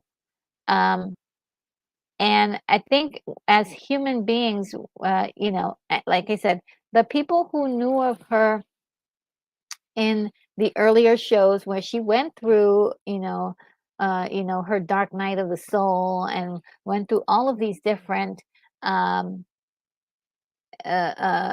challenges, trials, and tribulations. Man, they were juicy. I mean, I've seen a lot of episodes. I didn't see every single episode. They were juicy, and but this is very, like, chill. I know everything, close your eyes. Anger is not the place where you need to be. It's very much um like a passive character. Um and it's really hard to identify with her or feel a closeness with the character. Uh in that regard. I think a lot of people are looking for more from Ahsoka, but that like they didn't give her anything to do but support the story. to support Sabine. And this is basically the Sabine. Sabine is the one who's really wants to go after um, uh, Ezra and find him, right? Why does Ahsoka want Thrawn? That would be juicy if we knew like something deep and dark and secretive even why she really wants to go after Thrawn. Except for he's a threat out there. What other reasons? Why does she have to face Thrawn? And how does she feel about being pulled out of a very dangerous situation with Darth Vader, almost about to kill her, and Ezra saves her life? What does she feel about? We don't feel her character discussing any of this. This is the problem. I'm actually breaking this down because I think it is always assumed. We can't ever assume. What does assume stand for? You make a blank out of me and you. And so we need to get into her mind. And how can we get into? You need dialogue that supports that. We may even need a backstory, a backflash. Not too long though, but enough to give us at least the reasons why she's really after this. She feels compelled to do this, not just because it's procedural. It feels procedural, to be very honest. Um, uh, and Darth Plato says, Filoni, this is how a Jedi is supposed to act. I get that. I get that. I mean, maybe that is the problem with the Jedi, is that they were so cool and collected and didn't feel like anything was a threat, really. And so maybe we need to change that about the way Jedis act in order to get to the place where, okay, Jedis feel um, like you can connect to them. Even Obi-Wan, when he was older, even he was wise and he was like, you know, there was still something about him that uh, that made you connect with him in the first movie. Um, but again, characters like that really, it's really hard to make them the main characters, because then uh, where's your struggle and your conflict? Jedis are above that. Roku says, I think our best chance to have a show that will blow us away will be Rebel Moon. I could be wrong, but I just think that it's the only thing out there on the horizon that has a chance to make the cut. Yeah, I am definitely looking forward to that. And El Necron is agreeing with you. And Darth Plato says, the disapproving senator scene, Zahn, heir of the Empire novel, has the same angle. Oh, really? Wow. Um, and oh, there was some buffering. Oh, I'm sorry, guys. Okay, it looks like I'm not buffering now. Hopefully, I'm not buffering. Um, let me know if there's more. Oh, it says that the chat disconnected and then reconnected. That's weird. I'm not sure what part you guys got up to. Um, I don't know if I missed, anything. Can somebody just type in there and let me know if everything's okay? Oh, okay. Okay. Bro Gulu says I am fine right now, and Daryl Johnson says not on my end. Okay, okay. Yeah, I did see something weird come up in the chat, so that was weird. That never happened before. Okay, so I'm gonna continue on. Um, and so this character here, Hung, um, he could be annoying.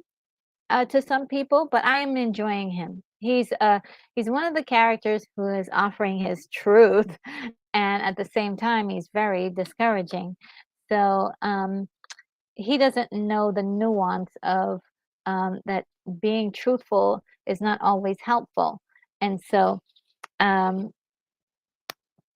I think it is something Ahsoka is trying to get him to kind of do and or understand. And of course, he doesn't quite get it, but there is a lot of banter that has some um, has some merit. Definitely much better writing of his character. I think he's a character I'm looking forward to seeing more of and hearing more of because I love some of the stuff that he's divulging little by little. Um, so here's another image of Ahsoka, and she's got this kind of presence the whole time. Please, this is not interesting to to us. We're kind of like, okay, it's great to have that that knowing character that is very stoic, but it is also not very exciting, is it, for a story? Um, and Lex Luthor says, "All good." Okay, good. I'm so glad that it's coming through fine. And Darth Vader says, just because it's true doesn't mean you should say it. Absolutely. You have to, people's emotional states are very important. And sometimes truth can be too harsh. So there's also a way of saying something. It can be really encouraging if you're using the right words to help someone grow, um, if that's the intention. Um, and yeah, so that's my biggest issue with Ahsoka. There is that she is not the main character, and she doesn't act like the main character. Um, and it was such a pity that we only got a small sliver of this wonderful character here, Balin, who we were just starting to get to the edge of who he might be.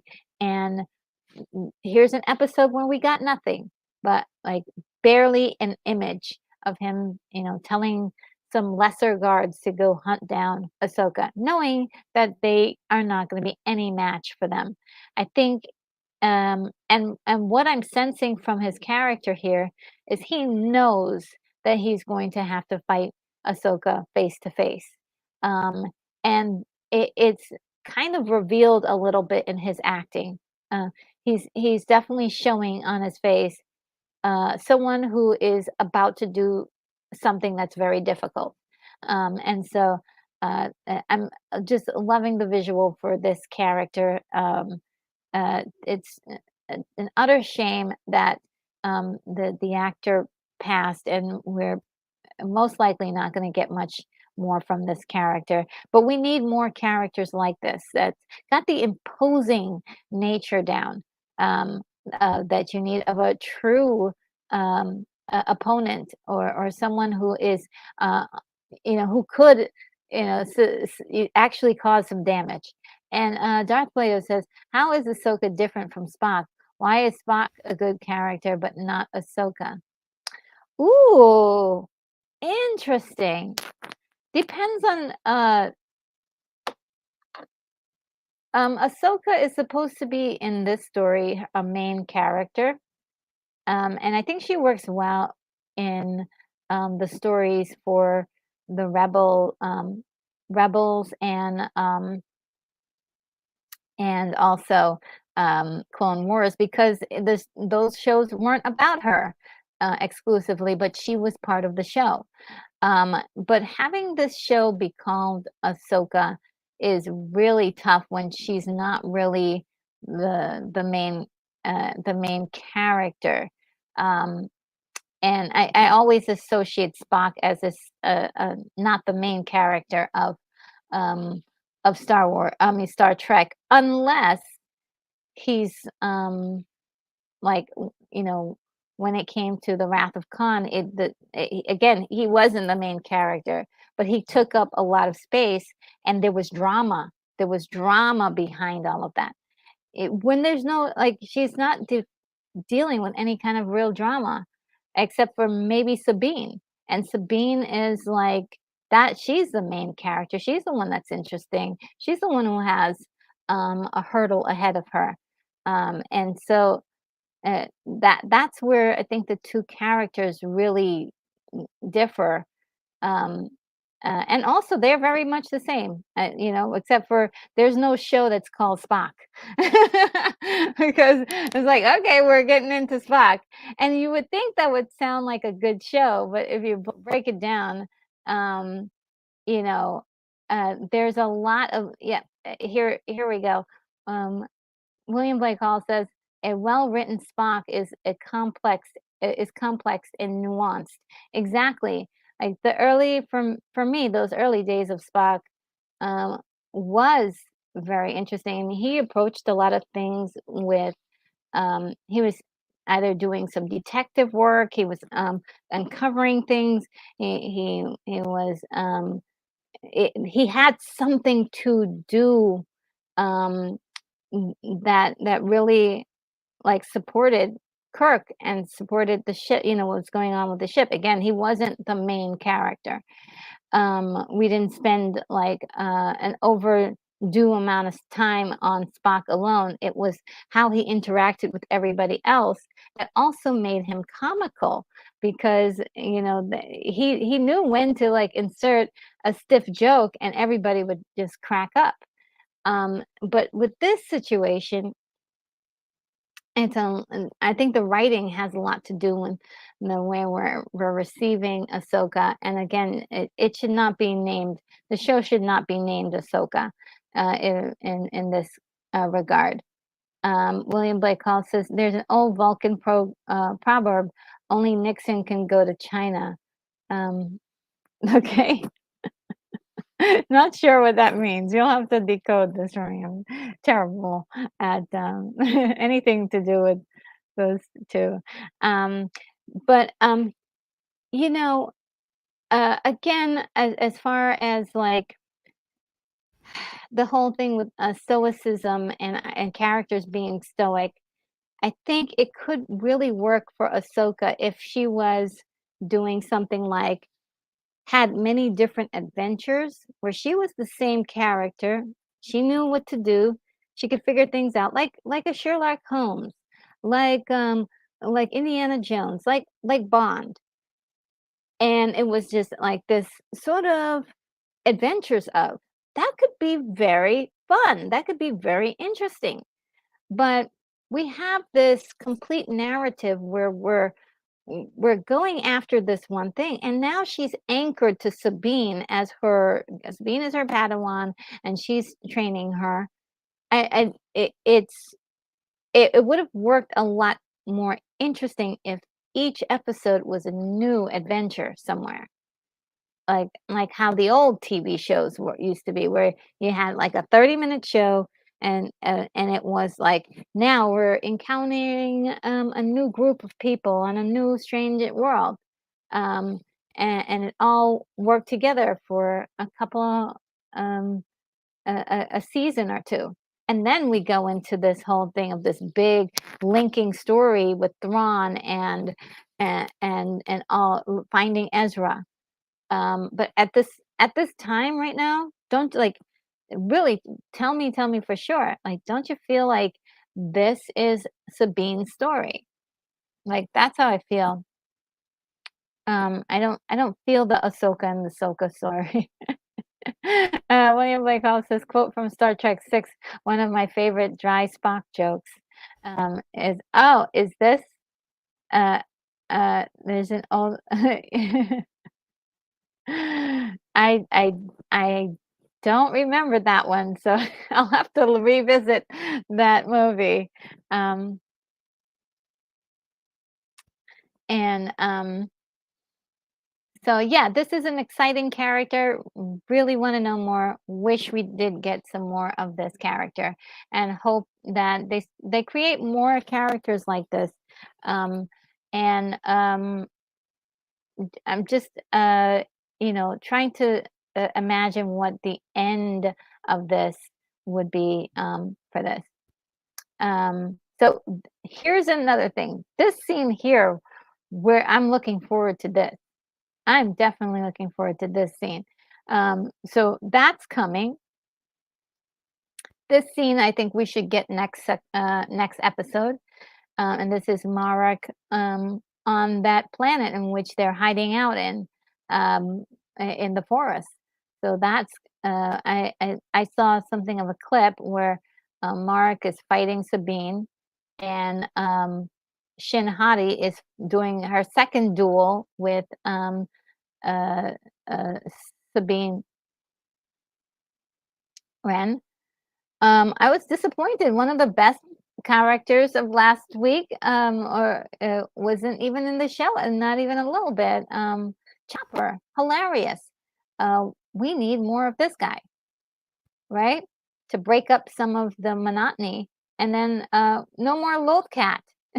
The Lothcat. I thought for sure the Lothcat was going to be on the ship. No Lothcat. So I guess somebody else is taking care of Sabine's Lothcat.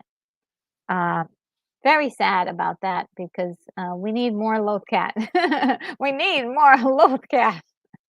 So that was my take on Ahsoka. I did give it an 8.5, guys. I really did enjoy it a lot more than the other um, episodes.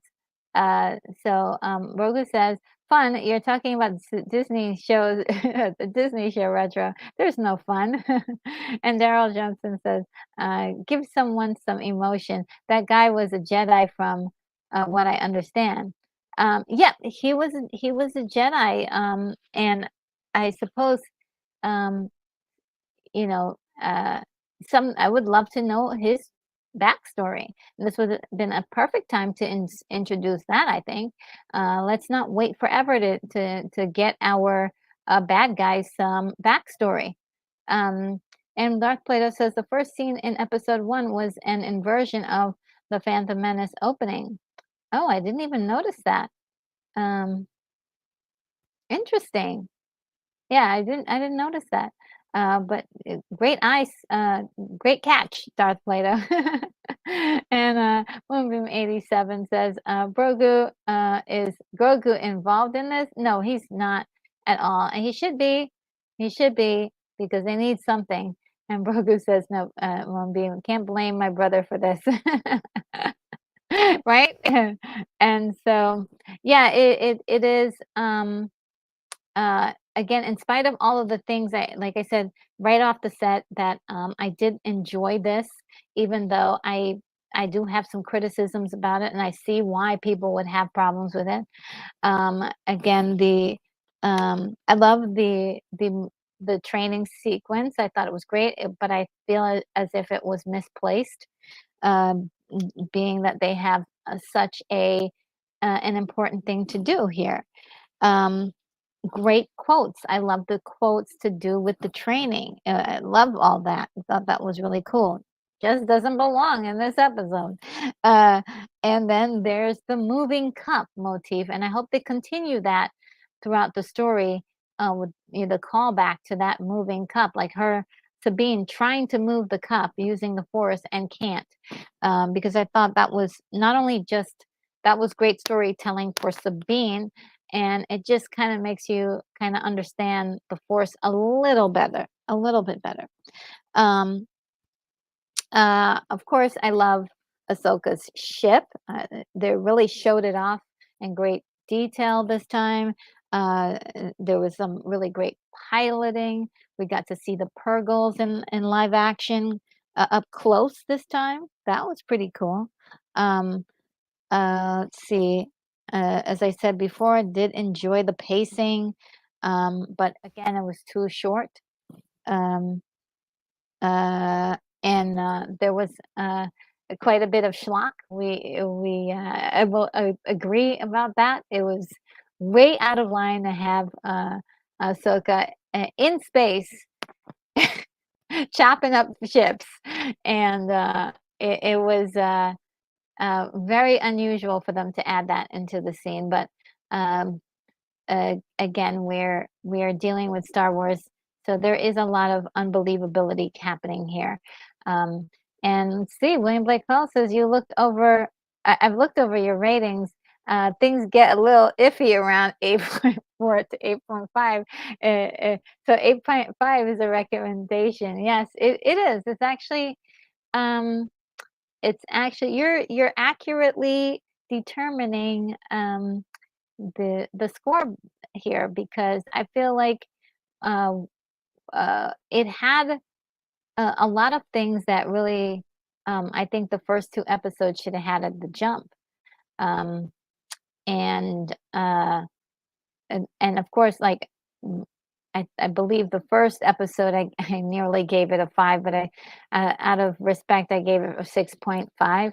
And the second one I gave a second a 7.5.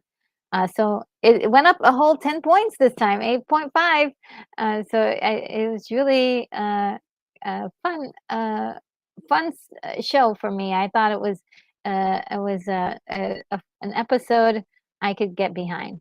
And Moonbeam 87 says, "Oh, okay. So Grogu is with the Mandalorian. Yes, he's with the Mandalorian right now, and just chilling in their home." On where is it? I forgot the name of that planet, but they're just relaxing right now. And Daryl Johnson says, Grogu don't want to be a Jedi. Yeah, he doesn't want to be a Jedi, but he's still using the Force for every little thing. So um, he's still practicing, and yeah, he's still there. And Darth Vader says, "Mom, Martha, I see a bit of wasted here." I'm disappointed in her completely, her character, after all that she's been through, and we still have yet to see the end of Andor and what she's going to have happen. But it, why did they bother having Mon Mothma there? She's going to be just as dumb as the rest of them.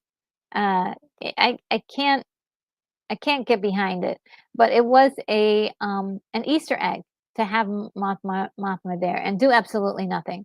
And Barry On says, "Kitty, I'm Space Kitty." Yes. Rogu says he never forgave Luke for sending him back to the Mandalorian all by himself. Yes, Luke was like, "Okay, well, find your own way home." That's so funny. And so Grogu wants to be like Ahsoka Tano, um, a Force user not affiliated with the Jedi or the Sith. Yes, great point. He doesn't. Yeah, he wants to be like Ahsoka, um, because and it may be, and we can also attribute it to the fact that maybe he can see into the future to know where the school ends up. Okay, we have to take that into consideration as well. He may also feel that going down the path of the Jedi, as he was going down that path uh, uh, earlier in his life when he was in school, that there could be a fear of actually like going there, actually doing being a Jedi after they were hunted for so long. So and he has been hunted for his powers and his power set. So there could be some deep trauma that is like, I don't want to. Yeah, I'm a Jedi, but I don't really want to tell anybody. But except for his dad keeps on encouraging him to use his powers. So I think that's the difference. That's where it makes a difference. I mean, if you notice Obi-Wan, because he wasn't using his powers, they went away. So as uh, uh, Ahsoka says, training and focus determines success. So if you do not use those powers, they will go away. Um, so Grogu is definitely still using those powers, and Grogu is supporting that. And William Blake Hall says, but what would a loth cat do if it met a flirk? Oh, what's a flirk? You guys are, what is a flirk? Let's look it up. Flerk.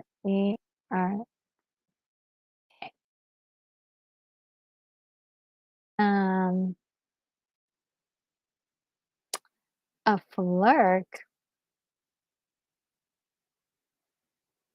Well, according to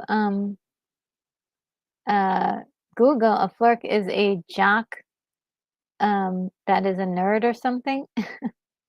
It says a flirty, nerdy jock. Pretty much the perfect guy with a little bit of everything. Flirks get good grades, play several varsity sports, and always make, I believe this is a good impression. Um, so that's interesting. That's the first time I ever heard that used ever. Thank you for educating us, Willie Flake. And Darth Plato says, Hera's kid isn't a Twi'lek. Yeah, that's also another thing. I'm like, he looks more human than anything. Um, so that was kind of weird. All he has is green hair and doesn't seem to have carry any traits of his mom. And, Keith E says, "I'm going to get my steak. Catch you all later, probably Friday." Oh, Keith E, all right. We'll see you on Friday. Thank you for joining us today. You are a legend, in my book. And, I will, yeah, Friday we should have a fun show. And so I'll see you there. Enjoy the rest of your Wednesday and Thursday. And, Daryl Johnson says Grogu is like what, 80 years old? Um, he should be in his 50s right now. Uh, William Blake also sounds like a great plan, Keith, to have a good one. Yes, he's only 50. And Darth Plato says Grogu doesn't want anything. He's just a baby. He's either a baby or he's not. If he's not, then he should at least speak and act like a non-baby. Ooh, yeah. I think there's intelligence there that is of the ages, but he doesn't, um, whatever reasons, he's not speaking yet. And I agree, he should really speak. And uh, that's that's just my opinion. And it's Captain Marvel Cat, says Dark Blader. And what the flirk is Daryl Johnson. William Blake also says, Flork, Marvel Universe, cat-like, we all know one that could swallow a tesseract. Oh, okay, so, that's a flirk. Okay, different flirks for different folks. And Moonbeam 87 says, gotta go, ciao for now. Okay, everybody's, don't go on me, everybody. Um, we didn't even get to the the box office yet. Um, and Flirkin got an extra syllable. And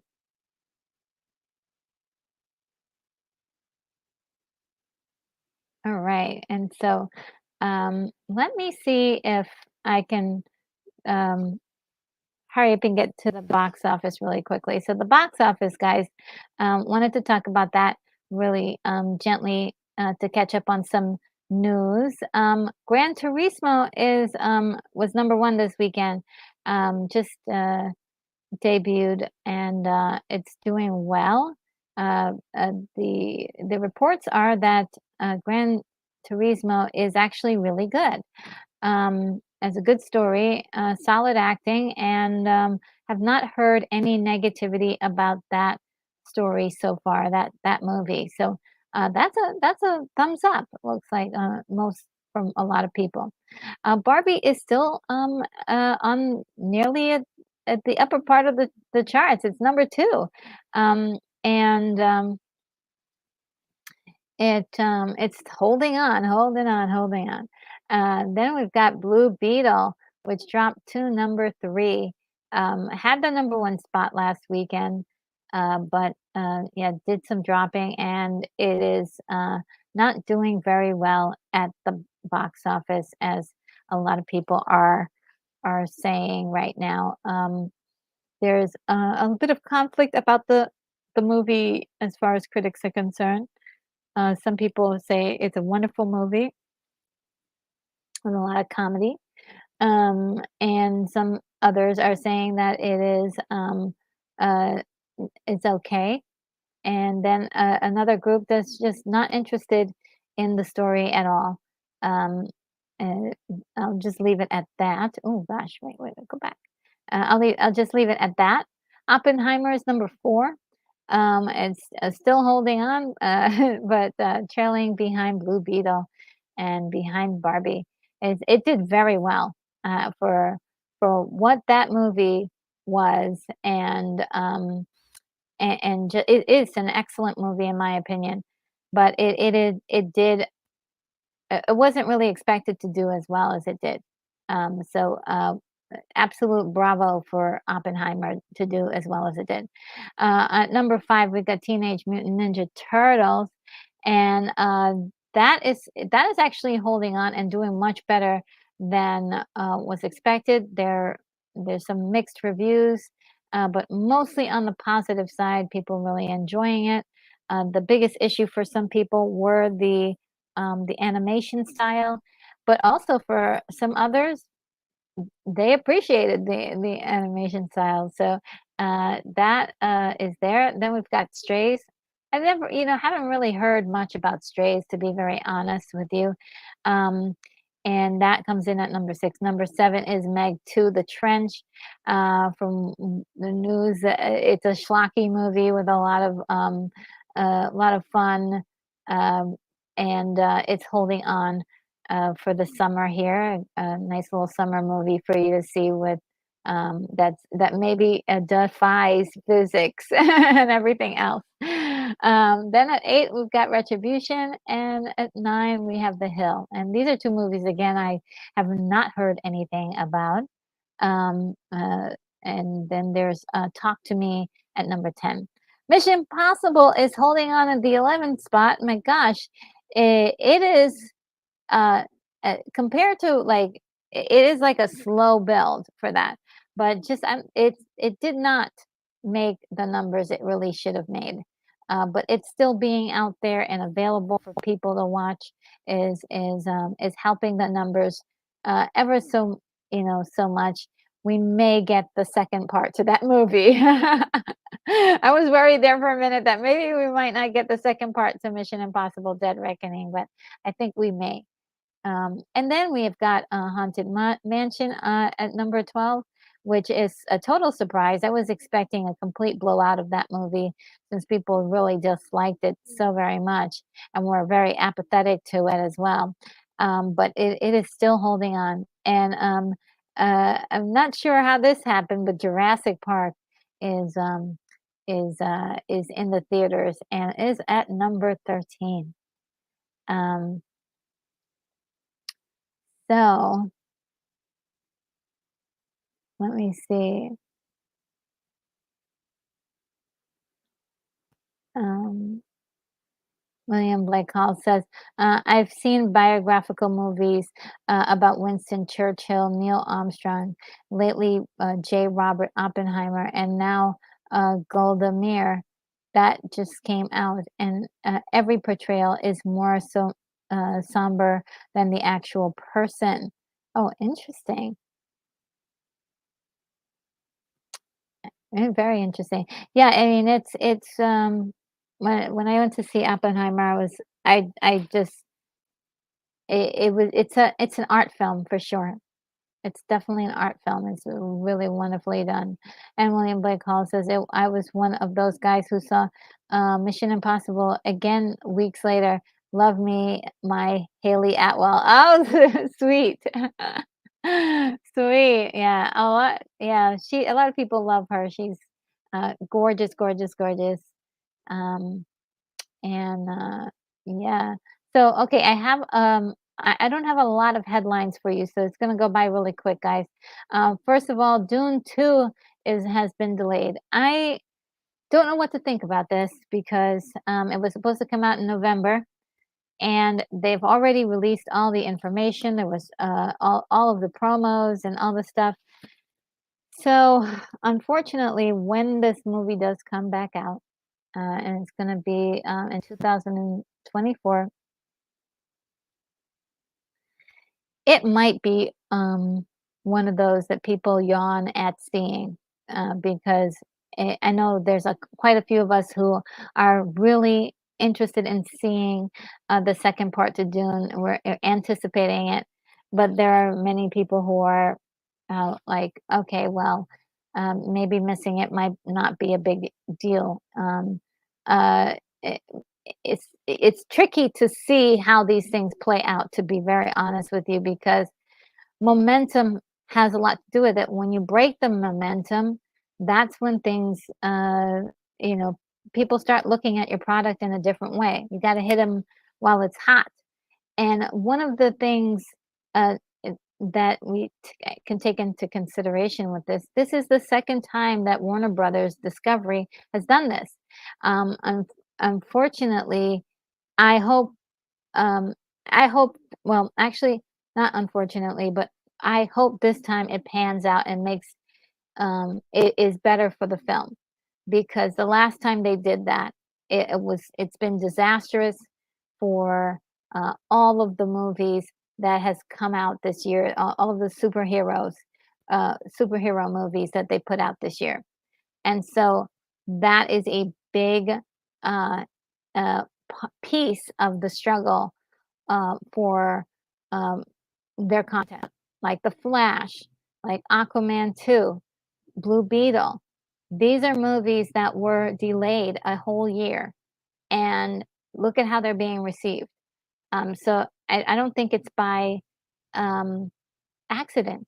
I don't think it's by accident. So I'm really am fearful that Dune 2, I hope it's not, I really hope it's not doomed because of this. But the reason why they're doing this is because of the actors strike, and they really want Timothy Chalamet and Zendaya to promote this movie. And it it I hope that it's gonna be that they can do it. I hope this isn't the opposite, you know, that it's gonna be the opposite of what we fear, or at least what I fear. Now, also, the Villeneuve has talked about possibly a Dune Part 3. And this story would be great when we see after we see Dune Part 2, because a lot of people really feel like this is stepping ahead of the cart, right? So, and but honestly, I'm hoping that he gets to tell more stories in this Dune universe, because there's a lot to it. And Dune Part 3 would be based on Dune Messiah, the direct sequel to Dune, the author by author Frank Herbert in 1965. So this would be including the children. Sorry, Frank Herbert wrote 5 sequels in total, including Children of Dune, God Emperor of Dune, and the following Herbert's death in 1986. His son Brian published several prequel novels and sequels in the Dune universe. So uh, there's a lot of material that could be uh, pumped out here. And of course, Warner Brothers, they want something that will garner them a lot of money. So this is an IP with an infinite amount of possibility for them. But just they can get Dune 2 in theaters, that would be great, but they want it to be a success, so that's why they're holding over Dune 2 until next year. It breaks my heart because I wanna see it now, and that's that's the other thing, um, is that for real fans, they wanna see it now. Well, guys, I see that, some of you guys are peeling out, and let me just get some check something really quick. Um,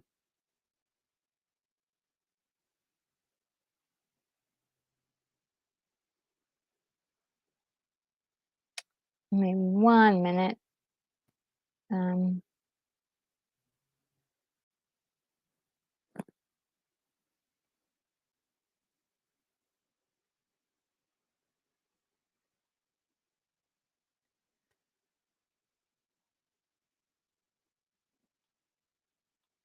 okay. Um, thanks for being patient there. Let me remove this. Okay, there we are. Um, so um, Dark Plato says Agent Carter is the only MCU series that I liked. Oh, really? I never saw that. Oh, I gotta see it now. And William Blake Hall agrees.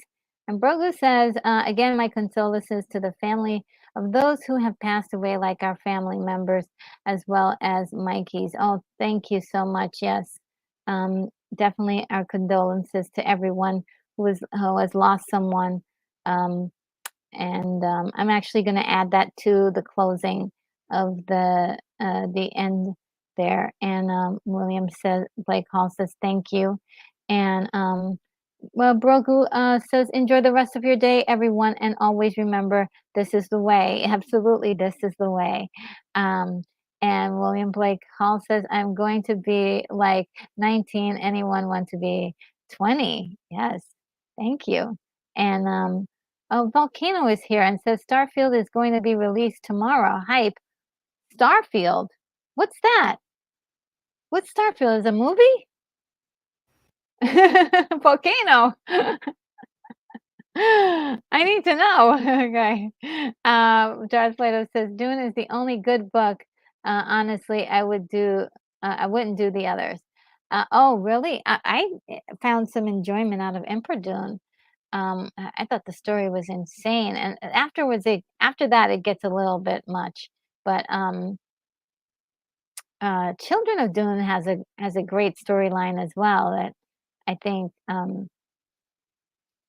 can be and put into with a good writer to tune everything up. I think it could have a place, but is Emperor Dune is like out there, isn't it? It's really out there. And I think that's why I like it. It's really out there. I'll admit that. It's if somebody could figure out a way to make that work on screen, it would be incredible. William Blake Hall says, loving the new Dune, but Kyle MacLachlan remains my Paula Muad'Dib Atreides. Yes, love me some Kyle MacLachlan. Kyle MacLachlan, he's amazing. Even to this day, he's just still has like, uh, he's still great. I do love him. Darth Plato says I was rooting for Sting. Yes. I won't say that out loud because I don't know if YouTube will will will get me. But yes, one of the most iconic lines from that movie, recited by Sting. And Volcano says, "Starfield is a sci-fi video game from Bethesda. This will be huge." Okay, well, I'm gonna look out for that. Starfield. Um, and oh, did I see it though? I may have seen a promo for it. Okay. I'll have to look for it and make sure. And let's see. We've got Brogu says Volcano dropped some cowbell on us. We got to find out what the Starfield is. Yeah. And Darth Plato says reading about a guy turned into a giant sandworm isn't very interesting. I think it is. But it's not him turning into the sandworm, it's afterwards when he becomes the emperor and all how psycho he goes. He went nuts. Um, so I mean, there's that, and then there's a love story, and then the whole thing, him on the bridge is just I do love all of that stuff. It was really exciting for me to read that. Um, I think Paul Atreides' demise is really kind of the thing that kind of is sad to read. It is really sad to read what how he just kind of goes into this descent. Um, so it will be hard to watch that on screen, and see if anybody will be okay with that, because I think human beings, we like our martyrs, we like people we can look up to. And David Macy is here. Hello, David Macy. How are you? Says hi, RNG. So great to see you. Says drop by to give a like and say hello. Oh, great. Yes, thank you so much. Yeah, and so guys, I think this is gonna be it for today. I really appreciate each and every one of you who took the time to hang out with me today, and we talked at nauseum about episode 3 of the Ahsoka show. And just a little bit of news today. We didn't go too deep into the headlines, and also the many people we lost this week. That was also very somber, but also very much needed to kind of talk about these people that we care about. And William Blake Hall says, after a while, there's so many Duncan, Idahos. Yes, and they should be all branched out into Duncan, Montana. That's another piece of the story. Is the Duncan, Idaho storyline is like sick. And the Twi'leks, they were just that's like another like level of crazy right there. Um, and Volcano says, I think the greatness of Skim and Fallout 4 and multiply that by an infinite amount of awesome. That's the best way to describe Starfield. Wow. All right, I'm gonna surely look that up today. I'm sure IGN is it would probably have it, so I'll go on their YouTube page and see if I can find it. I may have already seen a promo for it if I'm not mistaken, because I did see something this week and I was like, oh, that's cool. But of course, you look away for a second and you miss the title and you miss everything. Uh, so let's see. Yeah, so guys, I think this is I'm gonna call it a day. I call it an episode here, or call it a show. And let me see if I can find. Um, yes, there it is. I do have the outro video here keyed up and ready. It is a time in which it's about 3 minutes and enough time for you to say goodbye to the friends we have in the chat, friends that we made today. And any last words or comments you have for me? Any last things you might want to say about Dune? Anything you might want to say about Ahsoka? Anything at all, go ahead and leave that in the chat. And I will try to highlight it before the end of the video. Also, just wanted to say an incredible thank you for being here. You don't know how much it means to me that you guys are here, and we have this wonderful time together. I do enjoy these streams, and